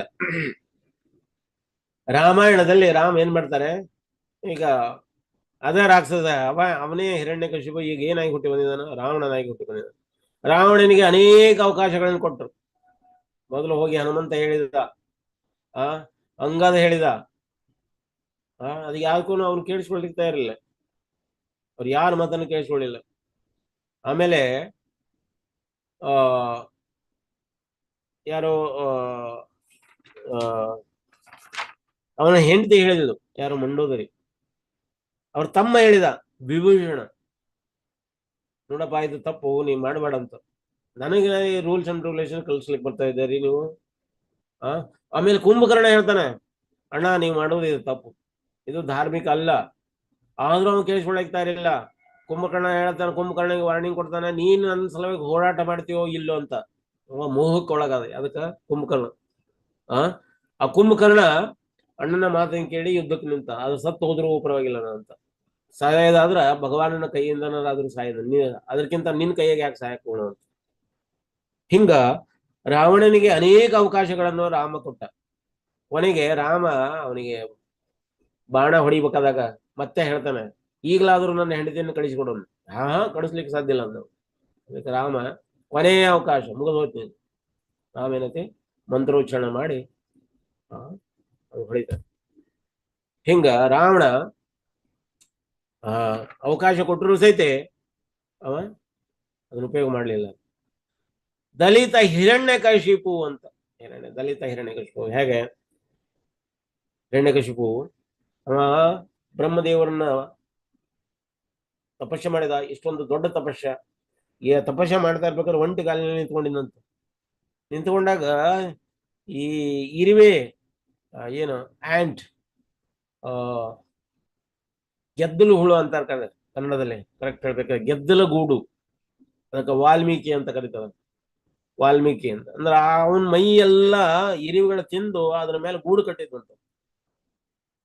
ಈಗ ಹುತ್ತ ಅಂತಾರೆ, ಇರುವೆ ಹುತ್ತು ಅಂತ, ಹುತ್ತು ಅಥವಾ ಗೆದ್ದಲ ಹುತ್ತು. ಆ ಮೈ ತುಂಬಾ ಎಲ್ಲ ಗೆದ್ದಲ ಹುತ್ತ ಕಟ್ಕೊಂಡಿತ್ತು. ಎಲ್ಲ ಅವನ ಮಾಂಸ ಎಲ್ಲವನ್ನು ತಿಂದು ಹಾಕಿಬಿಟ್ಟು ಬರೀ ಕಂಕಲ್ ಅಸ್ಥಿ ಪಂಜರ ಮಾತ್ರ ಉಳಿದು. ಆ ಅಸ್ಥಿ ಪಂಜರದಲ್ಲಿನೂ ಕೂಡ ಏನೈತಿ, ಬ್ರಹ್ಮದೇವ ಓಂ ನಮೋ ಬ್ರಹ್ಮದೇವಾಯ ತಪಸ್ಸೆ ಮಾಡ್ಲಿಕ್ಕೆ. ಇಷ್ಟೊಂದು ಉಗ್ರ ತಪಸ್ಸು. ಕೊನೆಗೆ ಬ್ರಹ್ಮದೇವ ಪ್ರತ್ಯಕ್ಷ ಆದ. ಏನು ಬೇಕು ವತ್ಸ ನೀವು? ಬ್ರಹ್ಮದೇವ ತನ್ನ ಕಮಂಡಲಾಗಿದ್ದ ಒಂದು ನೀರನ್ನು ತೆಗೆದು ಅವನ ಮೈ ಮೇಲೆ ಸಿಂಪಡಣೆ ಮಾಡಿದ. ಮೇಲಿರುವಂತ ಅದು ಎಲ್ಲ ಹುತ್ತೆಲ್ಲ ಕರಗಿ ಅವನ ಶರೀರ ಸ್ವಶರೀರ ಆಯ್ತು, ಸುಂದರವಾದ ಶರೀರವಾಗಿ ಕಾಣ್ತು. ಅವನು ಬಲಶಾಲಿಯಾಗಿದ್ದ. ಏನ್ ಬೇಕು ಅಂತ ಕೇಳಿದಾಗ ನನ್ನನ್ನು ಅಮರನ್ನಾಗಿ ಮಾಡುವಂತ. ಬ್ರಹ್ಮ ಹೇಳ್ತಾನ, ಖುದ್ದು ಅಮರ ಇಲ್ಲ, ನಾನೇ ಸಾಯವನ್ನ, ನಿನಗೆ ಹೆಂಗ ಅಮರ ಮಾಡೋದು? ಆಯ್ತು, ನನ್ನ ಅಮರನಲ್ಲಾಗಲಿಲ್ಲ ಅಂದ್ರೂ ಕೂಡ ಯಾವುದೇ ಪ್ರಾಣಿಯಿಂದಾಗಲಿ ಮನುಷ್ಯರಿಂದಾಗಲಿ ನನಗೆ ಸಾವು ಬರೋದು. ತಥಾಸ್ತು. ಹಗಲಾಗಲಿ ರಾತ್ರಿ ಆಗಲಿ ನನಗೆ ಮೃತ್ಯು ಬರುವ ತಥಾಸ್ತು ಅಂದರು. ಅಸ್ತ್ರದಿಂದಾಗಲಿ ಶಸ್ತ್ರದಿಂದಾಗಲಿ ನಾನು ಸಾಯಬಾರದು. ತಥಾಸ್ತು. ನೀರಿನಲ್ಲಾಗಲಿ ಗಾಳಿಯಲ್ಲಾಗಲಿ ನಾನು ಸಾಯಬಾರದು. ತಥಾಸ್ತು. ಜೀವದಿಂದಾಗಲಿ ಜಡ ವಸ್ತುಗಳಿಂದಾಗಲಿ ನನ್ನ ಸಾವು ಬರ್ತದೆ. ತಥಾಸ್ತು. ಒಳಗಾಗಲಿ ಹೊರಗಾಗಲಿ ನನ್ನ ಸಾವು ಬರುವುದು. ತಥಾಸ್ತು. ಹಿಂಗ ಅಮರ ಸಿಗ್ಲಿಲ್ಲ ಅಂದ್ರೂ ಕೂಡ ಅಮರನ ಗತಿಯನ್ನ ಆಗ್ಬೇಕು ಅಂತ ಯೋಚನೆ ಮಾಡಿದ್ರು. ಹಂಗ ಪರಮಾತ್ಮ ಅವನ ಹೊಟ್ಟೆ ಹರಿಬೇಕಾದಾಗ ಅವ ಹೇಳಿದಂತ, ಯುದ್ಧ ಮಾಡ್ತಾ ನನಗೆ ಸಾವ ಇಲ್ಲ ಗೊತ್ತು, ರಾತ್ರಿ ಆಗ್ಲಿ ಹಗಲಾಗಲಿ ನನ್ನ ಸಾವು ಬರೋದಿಲ್ಲ, ನೀನ್ ನನ್ನ ಹೊಡಿಲಿಕ್ಕೆ ಯೋಚನೆ ಮಾಡ್ತಿದೀಯ ಅಂತ. ನರಸಿಂಹದೇವ ಹೇಳ್ತಾನೆ, ಈಗ ನೋಡಿ, ಈಗ ಹಗಲ ರಾತ್ರಿ ನೋಡೋದು, ಸೂರ್ಯಾಸ್ತ ಆಗ್ಲಿಕ್ಕತ್ತದ, ಅಂದ್ರೆ ಸಂಧ್ಯಾ ಟೈಮ್, ಹಗಲೂನಲ್ಲ ರಾತ್ರಿನಲ್ಲ. ಅವ ಹೇಳ್ತಾನೆ, ನಾನು ಅಸ್ತ್ರದಿಂದ ಆಗಲಿ ನನ್ನ ಶಸ್ತ್ರದಿಂದಾಗಲಿ ನನ್ನ ಸಾವು ಬರುವುದಿಲ್ಲ ಅಂತ ಉಗುರು ತೋರಿಸಿದ. ಯಾರು? ನರಸಿಂಹದೇವರು. ಇದು ನೋಡ, ಇದು ಅಸ್ತ್ರನು ಏನು ಶಸ್ತ್ರನು ಅಲ್ಲ. ಜೀವದಿಂದಾಗಲಿ ನಿರ್ಜೀವದಿಂದಾಗಲಿ ನನಗೂ ಸಾವು ಬರಬಾರ್ದು. ಉಗುರು ತೋರಿಸಿದ ಭಗವಾನ್, ಉಗುರು ತೋರಿಸಿದ. ಇದು ನೋಡ, ಇದು ಜೀವ ಐತಾನೆ ಇದಕ್ಕೆ. ಜೀವಿತ್ತಂತಂದ್ರೆ ಇದನ್ನ ಕಟ್ ಮಾಡಿ ಹೋಗಿತಿರ್ಲಿಲ್ಲ. ನಿರ್ಜೀವ ವಸ್ತು ಅಂತಾನೆ ಕಟ್ ಮಾಡಿ ಹೋಗಿತಾ ಇದ್ದಾರೆ. ಆದ್ರೂ ಕೂಡ ಅದು ಅಂಡುಕೊಂಡು ಬೆಳಿತೈತಿ. ಆದ್ರೂ ಕೂಡ ಅದು ಬೆಳಿತೈತಿ, ಉಗುರು ಬೆಳಿತೈತಿ. ಇದು ಜೀವನೂ ಅಲ್ಲ, ಇತ್ತಗಡೆ ನಿರ್ಜೀವನೂ ಅಲ್ಲ. ಈ ಉಗುರುಗಳನ್ನ ಹೊಟ್ಟೆ ಇರ್ತೇನೆ. ನೀರಿನಲ್ಲಾಗಲಿ ನನ್ನ, ಗಾಳಿಯಲ್ಲಾಗಲಿ ನನ್ನ ಸಾವು ಬರ್ಬೋದು. ನೀರಿನೊಳಗದೇನು ಇಲ್ಲ, ಗಾಳಿ ಒಳಗದೇನು ಇಲ್ಲ, ನನ್ನ ತೊಡೆಯ ಮೇಲೆ ಅದೇನು ನನ್ನ ಸಾವು ಬರಬಾರ್ದು. ಪ್ರಾಣಿಯಿಂದಾಗಲಿ ಮನುಷ್ಯರಿಂದಾಗಲಿ ನನ್ನ ಸಾವು ಬರಬಾರ್ದು. ನಾನೇನು ಪ್ರಾಣಿ ಇದೇನೇನು? ಸಿಂಹದ ಗತೆ ಮುಖ ಐತಿ, ಶರೀರ ನೋಡಿದ್ರೆ ಮನುಷ್ಯನ ಶರೀರ. ಅದಕ್ಕ ಹೊಟ್ಟೆ ಹರಿತಾನೆ. ದಾಲಿತ ಹಿರಣ್ಯಕಶಿಪು ತನುಭೃಂಗ ಅಂತ ಹರಿದಾಗ ಅವನ ಎದಿ ಹಿಂಗ ಹರಡ್ಬೇಕಾದ್ರೆ ಹರಿದು ಹೃದಯನ ತಗೊಂಡಂತ. ಹೃದಯ ಇಲ್ಲೋಡ ಎಷ್ಟೊಂದು ಕಪ್ಪಾಗಿ ಇಲ್ಲೋಡ ಎಲ್ಲ ಖರೀದಾಗಿ ಹೋಗಿತ್ತು. ಈಗ ಅನೇಕ ಮಂದಿ ಸಿಗರೇಟ್ ಸೇದ್ತಾರೆ. ಸಿಗರೇಟ್ ಸೇದವರು, ಗಾಂಜಾ ಸೇದವರು, ಅವರೆಲ್ಲ ಶ್ವಾಸಕೋಶಗಳು ಹೆಂಗಾಗಿರ್ತಾವ ಅಂದ್ರೆ ಅವ್ರನ್ನ ಆಪರೇಷನ್ ಮಾಡಿದಾಗ ಶ್ವಾಸಕೋಶಗಳೆಲ್ಲ ತುಂಬಿ ಇದು ಒಂದು ಮನೆ ಹೊಗೆ ಗೂಡಾದಂಗೆ ಇರ್ತವೆ. ಹೊಗೆ ಗೂಡು. ನೀವು ಹಳೆ ಮನೆ ಅಥವಾ ಹಳ್ಳಿ ಒಳಗ ಇರೋರಾಗಿದ್ರೆ, ಒಲೆ ಮೇಲೆ ಅಡಿಗೆ ಮಾಡೋರಾಗಿದ್ರ, ಒಲೆ ಗೂಡು ಅಂತ ಇರ್ತದೆ ಮೇಲೆ, ಹೊಗೆ ಹೋಗ್ಲಿಕ್ಕೆ ಅಂತ ಗೂಡು ಅಂತ ಇರ್ತದ. ಆ ಹೊಗೆ ಗೂಡು ಹೆಂಗ ಹೊಗೆ ಕಟ್ಕೊಂಡಿರ್ತದ ಅಂದ್ರೆ ಇಲ್ಲಾಣ ಕಟ್ಕೊಂಡಿರ್ತದ. ಅದು ವರ್ಷಕ್ಕೆ ಒಂದು ಟೈಮ್ ಸ್ವಚ್ಛ ಮಾಡ್ತಾರೆ. ಸ್ವಚ್ಛ ಮಾಡ್ಬೇಕಾದ್ರೆ ಅದು ತೊಳಿಬೇಕಾದ್ರೆ ಎಲ್ಲ ನೀರೆಲ್ಲ ಕಪ್ಪಾಗಿ ಅವ್ನ ಮನೆ ಹರಿತದೆ. ಹಂಗ ಕೆಲವೊಮ್ಮೆ ಇವರು ಶ್ವಾಸಕೋಶಗಳ ಡಾಕ್ಟರ್ ಹೊರಗಡೆ ತಂಬಂದು ಅದನ್ನು ಕಿವುಚ್ತಾರೆ. ಅದನ್ನ ಕಿವುಚಿದ್ರೆ ಅದ್ರಾಗಿದ್ದ ಇದು ಬರೋದು ಏನೈತಲ್ಲ ಪೂರಾ ಕಾಲ ಕಾಲ ಕರಕ್ತ. ಹಂಗ ಇವನ ಹೃದಯ ಅನ್ನೋದು ಪೂರ ಕಾಲ ಆಗಿತ್ತಂತ. ಆ ಕಾಲ ಆಗಿರುವಂತ ಹೃದಯನ ಎತ್ತಿ ಬಿಸಾಕಿದ್ರ. ಇವನ ಶರೀರದ ಎತ್ತಿ ನೆಲದ ಮ್ಯಾಗ ಹಾಕ್ಲಿಲ್ಲ ಅಂತೆ. ಯಾಕೆ ಹಾಕ್ಲಿಲ್ಲ ಅಂತಂದ್ರೆ ನೆಲ ಅದು ಭಾರ ತಳ್ಕೊಳ್ಳೋದಾಗೋದಿಲ್ಲ. ಭೂಮಿ ಅದು ಭಾರ ತಳ್ಕೊಳ್ಳೋದನ್ನ ಕೆಳಗಡೆ ಹೋಗ್ತದೆ ಅನ್ನೋ ಸಲುವಾಗಿ ಕೆಳಗಡೆ ಹೋಗ್ಲಿಲ್ಲ.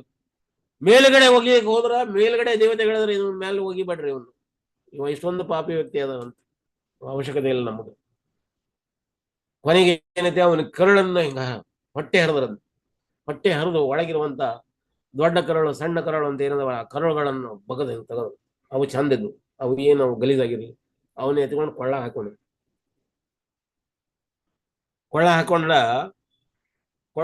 ಕೊಟ್ಲೆ ಹೇಳ್ತಾ ಇದ್ದಾನೆ, ಅಲ್ಲ ನೀವು ನರಸಿಂಹದೇವರು ನೀವು ಅವನ್ನ ಯಾಕೆ ಕೊಳ್ಳಾಗ ಹಾಕೊಂಡ್ರಿ ಅಂದ್ರ ನರಸಿಂಹದೇವರು ಹೇಳ್ತಾನೆ.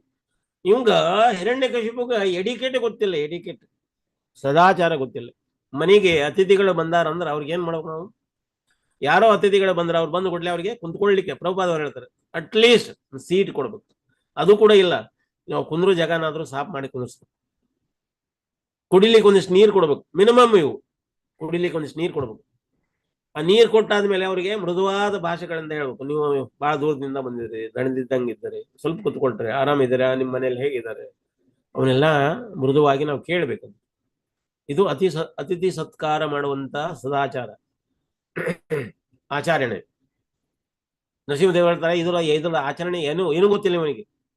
ಅದಕ್ಕೆ ಅವ ಕೊಡ್ಲಿಲ್ಲ ಅಂದ್ರೆ ಏನಾಯ್ತು, ನಾನೇ ತಗೊಂಡೆ. ಅವ ಕುಡಿಲಿಕ್ಕೆ ನೀರು ಕೊಡಲಿಲ್ಲ, ಅದಕ್ಕೆ ಅವನ ರಕ್ತನ ಕೊಡದೆ. ನಾನು ನೀರಾಡಿಕೆ ನಾನು ರಕ್ತ ಕೊಡದೆ. ಕುಳಿತುಕೊಳ್ಳಿಕ್ಕೆ ಆಸನ ಕೊಡ್ಲಿಲ್ಲ, ನಾನೇ ಕೂತ್ಕೊಂಡೆ. ಎಲ್ಲೇ ಹೊಸದಲ್ಲ ಮೇಲೆ ನಾನೇ ಕೂತ್ಕೊಂಡೆ. ಬಂದವರಿಗೆ ಹಾರ ತುರಾಯಿಗಳನ್ನ ಹಾಕಬೇಕು, ಹೂವಿನ ಹಾರ ಕೊಡಬೇಕು, ಹೂಗಳು ಕೊಡಬೇಕು. ಇದನ್ನ ಯಾವುದನ್ನು ಕೊಡಲಿಲ್ಲ. ಅದಕ್ಕೆ ಅವನ ಕರಳನ್ನ ತೆಗೆದು ನಾನು ಕೊರಳಾಗ ಹಾಕೊಂಡೆ. ಕರಳು ಅಷ್ಟೊಂದು ಶುದ್ಧವಾಗಿತ್ತು. ಯಾಕೆ ಶುದ್ಧ ಆಗಿತ್ತು ಅಂತ ಅನ್ನೋದಕ್ಕ ನರಸಿಂಹದೇವರು ಹೇಳ್ತಾರೆ. ಯಾಕೆ ಶುದ್ಧ ಆಗಿತ್ತು ಅಂದ್ರ ಇವ ಹಿರಣ್ಯಕಶಿಪುಗೆ ಎರಡು ಹೇಳ್ತಿದ್ದ. ಎರಡು ವಾಣಿಗಳನ್ನು ಬಹಳ ಮೇಲಿಂದ ಮೇಲೆ ಹೇಳ್ತಿದ್ದ. ಪ್ರಹ್ಲಾದ, ಹಾ ಅಪ್ಪಾಜಿ ನನಗೆ ಹೇಳು, ಈ ಜಗತ್ತಿನಲ್ಲಿ ದೊಡ್ಡವರು ಯಾರು? ನಾನೇ? ಇವರ ಪ್ರಹ್ಲಾದ ಮಹಾರಾಜ ಅಲ್ಲ, ವಿಷ್ಣು ಈ ಜಗತ್ತಿನೊಳಗೆ ದೊಡ್ಡವಾದ ವ್ಯಕ್ತಿ. ವಿಷ್ಣು ಸರ್ವಸ್ವ ಸರ್ವಗತ, ಎಲ್ಲಾ ಕಡೆಗೂ ಅದನ್ನು. ಹಾ ಪ್ರಹ್ಲಾದ ವಿಷ್ಣು ಹರಿ ಅಂತಿದ್ದ. ಅವನ ಬಾಯಾಗಿದ್ದ ಇವು ಎರಡ ಬರ್ತಿದ್ವು. ಪ್ರಹ್ಲಾದ ವಿಷ್ಣು ಹರಿ ಹರಿ ಅಂತಿದ್ದ. ನಿದ್ದೆಯೊಳಗನು ಕೂಡ ಏನಂತೆ ಧ್ಯಾನಿಸ್ತಿದ್ದ. ಪ್ರಹ್ಲಾದ ಮಹಾರಾಜರಿಗೆ ಒನ್ ಟೈಮ್ ಹೇಳ್ತಾರೆ, ಪ್ರಹ್ಲಾದ ಹರಿಯ ಭಕ್ತಿಯನ್ನು ಬಿಟ್ಟು ಬಿಡು. ಅದಕ್ಕ ಪ್ರಹ್ಲಾದ ನೀ ಹರಿ ಭಕ್ತನಾಗೋದು ಬಿಟ್ಟು ಬಿಡು.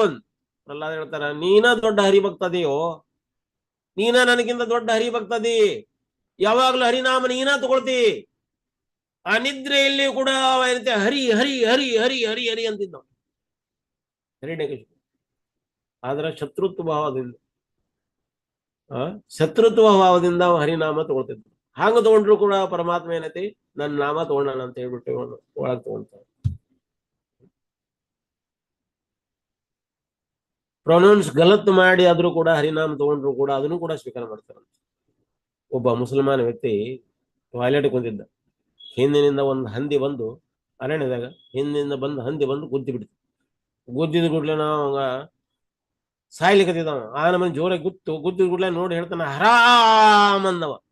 ಹರಾಮ್ ಅಂದ ಕೂಡ್ಲೆ ಬೈದವ. ಹರಾಮ್ ಅನ್ನೋ ಅಕ್ಷರ ಕಟ್ ಮಾಡಿದಂತೆ ಭಗವಾನ್, ರಾಮ ಅಂತ ಹೇಳಿದನಂತ ಹೇಳ್ಬಿಟ್ಟು ಅವನ್ನ ಭಗವದ್ಧಾಮ ಕರ್ಕೊಂಡು ಹೋಗ್ತಾರೆ. ನಾವು ಗಲತ್ ಉಚ್ಚಾರ ಮಾಡಿದ್ರು ಕೂಡ ಭಗವಾನ್ ಅದನ್ನ ಏನ್ ಮಾಡ್ತಾರ, ಅದನ್ನ ಸೈಲೆಂಟ್ ಮಾಡಿ ಓನ್ಲಿ ರಾಮ ಹೇಳಿದಾರ, ಕೃಷ್ಣ ಹೇಳಿದಾರ ಅಂತ ಹೇಳ್ಬಿಟ್ಟು ಅದನ್ನ ಸ್ವೀಕಾರ ಮಾಡಿ ತಗೊಂಡು ಹೋಗ್ತಾರೆ. ಅಂದ್ರ ಹರಿನಾಮದ ಒಂದು ಮಹತ್ವ ಎಷ್ಟೊಂದು ದೊಡ್ಡದಿದೆ ಅಂತ. ಹಿಂಗ ಭಗವಾನ್ ನಾಮವನ್ನ ಮತ್ತೆ ಭಕ್ತರ ನಾಮವನ್ನ ಯಾರು ಹೇಳ್ತಾ ಇದ್ರು? ಹಿರಣ್ಯಕಶಿಪು ಹೇಳ್ತಾ ಇದ್ರು. ಭಕ್ತ ಮತ್ತು ಭಕ್ತ ಭಗವಾನ ನಾಮ. ಇಲ್ಲಿ ಯಾರು ಭಕ್ತರು? ಪ್ರಹ್ಲಾದ ಮಹಾರಾಜರು ಭಕ್ತರು. ಭಗವಾನ ನಾಮ ಯಾವುದು? ವಿಷ್ಣು ಹರಿ ಹರಿ ಅಂತಿದ್ದ. ಭಗವಾನ್ ಸ್ವತಃ ಹೇಳ್ದಾನೆ, ನನಗಿಂತ ನನ್ನ ಭಕ್ತರು ದೊಡ್ಡವರು, ನಾನು ಭಕ್ತರ ನಾಮ ತಗೊಳ್ತೇನೆ ಅಂತ ಹೇಳ್ತೀನಿ. ಭಕ್ತರ ನಾಮವನ್ನು ನಾ ತಗೊಳ್ತೇನೆ ಅಂತ. ಹಿಂಗ ಪ್ರಹ್ಲಾದ ಮಹಾರಾಜರ ಅವ್ರ ಅಪ್ಪನಿಗೆ ಕೇಳಿದಾಗ ಇದನ್ನು ಈ ರೀತಿ ಹೇಳ್ತಾ ಇದ್ರು. ಅದಕ್ಕ ಮುಂದ ತನುಬ್ರಿಂಗ ಅವನ ಎದೆನ ಹರಿದ ಚೀರ್ಪಾಡ್ ಕಂಬಾತೋಡು ಅಂದ್ರೆ ಕಂಬಾದಿಂದ ಒಡೆದು ಬಂದು ಅವನ ಎದೆಯನ್ನು ಹರಿದು ಹಾಕಿದ್ರು. ತನುಬ್ರಿಂಗ ಜಗದೀಶ ಹರೇ, ಜಯದೇವ ಗೋಸ್ವಾಮಿ ಅವರು ಹೇಳ್ತಾರ, ಎಲ್ಲ ಅಮಂಗಳಗಳನ್ನ ಹರಿದು ಹಾಕೋದ ಹರಿ ಅನ್ನುವಂತ ಶಬ್ದದ ಅರ್ಥ ಅಂತ. ಹರೇ ಹರೇ ಅಂದ್ರ ಹರಿ ಅಂದ್ರ ಹರಿದು ಹಾಕೋದು ಅಂತ.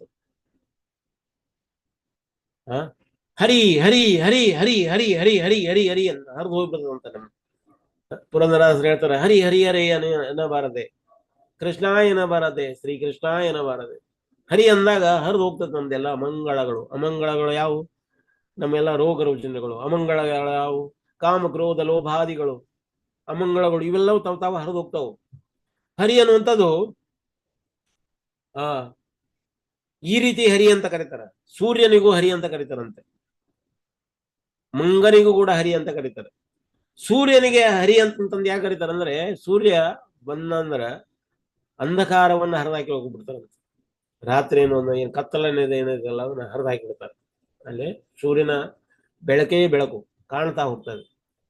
ಇನ್ನು ಮಂಗ ಏನ್ ಮಾಡ್ತದೆ? ನಮ್ಮ ಎಲ್ಲ ವಸ್ತುಗಳನ್ನೆಲ್ಲ ಹರಿದಾಕ್ತವೆ.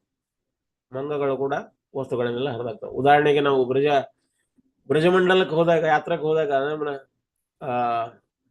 ಮಥುರಾ ಬೃಂದಾವನಕ್ಕೆ ಹೋದಾಗ, ಯಾತ್ರೆಗೆ ಹೋದಾಗ ಅಲ್ಲಿ ಅನೇಕ ಮಂಗಗಳೇನ್ ಮಾಡ್ತಾವ? ನಮ್ಮ ಚಸ್ಮಾ, ಮೊಬೈಲ್, ನಮ್ಗೆ ಅಗ್ದಿ ಕಿಮ್ಮತಿ ಚೀಸ್ ಏನೇನಿದಾವ ಎತ್ಕೊಂಡು ಹೋಗ್ಬಿಡ್ತಾವ. ಅಂದ್ರೆ ಇದ್ರ ಅವಶ್ಯಕತೆ ಇಲ್ಲ. ಈ ಚಸ್ಮಾದಿಂದ ಉಲ್ಟಾ ನೋಡ್ತೇನೆ ನೀನು, ಈ ಚಸ್ಮನ ಬೇಡ ಅಂತ ಚಸ್ಮನ ಕಿತ್ಕೊಂಡು ಹೋಗ್ತಾವ. ಈ ಮೊಬೈಲ್ ನಿಂದ ನೀವು ಉಲ್ಟಾ ಆಗ್ತಾ ಇದಾರೆ, ಇದಕ್ಕೆ ಮೊಬೈಲೇ ಬೇಡ ಅಂತ ಮೊಬೈಲ್ನ ಕಿತ್ಕೊಂಡು ಹೋಗ್ತಾವ. ಎಲ್ಲ ಅಟ್ಯಾಚ್ಮೆಂಟ್ಗಳು ಕಿತ್ಕೊಂಡು ಹೋಗ್ಲಿ ಅನ್ನುವಂತ ಒಂದು ಉದಾಹರಣೆ ಆ ಮಂಗಗಳು ಅಥವಾ ಕೋತಿಗಳು ನಮಗೆ ತೋರಿಸ್ತಾ ಇದಾವಂತ ನೋಡ್ರಿ. ಕಾಮದಿಂದ ರಾವಣ ಸತ್ತ, ಕ್ರೋಧದಿಂದ ದಂತವಕ್ರ ಸತ್ತ, ಲೋಭದಿಂದ ಹಿರಣ್ಯಾಕ್ಷ ಸತ್ತ, ಮೋಹದಿಂದ ಕುಂಭಕರ್ಣ ಸತ್ತ, ಮದದಿಂದ ಹಿರಣ್ಯಕಶಿಪು ಸತ್ತ, ಮತ್ಸರದಿಂದ ಶಿಶುಪಾಲ ಸತ್ತ. ಇವರೆಲ್ಲ ಯಾರನ್ನ ರಿಪ್ರೆಸೆಂಟ್ ಮಾಡ್ತಾ ಇದ್ದಾರ? ಕಾಮ ರಾವಣನನ್ನ, ಕ್ರೋಧ ದಂತವಕ್ರನನ್ನ, ಲೋಭ ಹಿರಣ್ಯಾಕ್ಷನನ್ನ. ನೋಡ್ರಿ, ಲೋಭ ಏನ್? ಹಿರಣ್ಯಾಕ್ಷ ಯಾವಾಗ್ಲೂ ಬಂಗಾರನ ಇಕ್ಕತ್ರ ಮಾಡ್ತಾ ಇರ್ಬೇಕು ಅನ್ನುವಂಥದ್ದು ಲೋಭ. ಮೋಹ ಕುಂಭಕರ್ಣ. ಮೋಹ ಏನಪ್ಪಾ ಅಂದ್ರೆ, ನನ್ನ ಮಣ್ಣನ ಸಲುವಾಗಿ ನಾವು ಹೋರಾಟ ಮಾಡಬೇಕು. ಮದ ಹಿರಣ್ಯಕಶಿಪು, ನನಗಿಂತ ದೊಡ್ಡ ವ್ಯಕ್ತಿಗಳು ಈ ಜಗತ್ತಿನಾಗ ಯಾರು ಇಲ್ಲ. ಒಂದು ಕಣ್ಣು ಕಕ್ಕರಿಸಿದ್ರೆ ಸಾಕು, ಇಡೀ ಸ್ವರ್ಗ ಲೋಕಗಳ ದೇವಾನ್ ದೇವತೆಗಳೆಲ್ಲ ಇದರಿಂದ ಕೆಳಗೆ ಬೀಳ್ತಾ ಇದ್ರು. ಬರೇ ಒಂದ್ ಕಣ್ಣು ಹಿಂಗ್ ಮೇಲೆ ಉಬ್ಬೇರಿಸಿದ್ರೆ ಸಾಕು. ಮತ್ಸರ ಶಿಶುಪಾಲ, ಯಾವಾಗಲೂ ಹೊಟ್ಟೆ ಕಿಚ್ಚಿನಿಂದ ಕೃಷ್ಣನನ್ನು ಬೈತಾ ಇರ್ತಾ ಇದ್ದ ಮತ್ಸರ ಶಿಶುಪಾಲ. ವಿಚಕ್ಷೇನ ಅನ್ನುವಂಥ ಒಬ್ಬ ಭಕ್ತರು, ನರಸಿಂಹದೇವರ ಭಕ್ತರು, ಅವರು ಒಂದು ಕಾರಣಾನಿಮಿತ್ತವಾಗಿ ಒಂದು ಊರಿಗೆ ಹೋಗ್ಬೇಕಾಯ್ತು.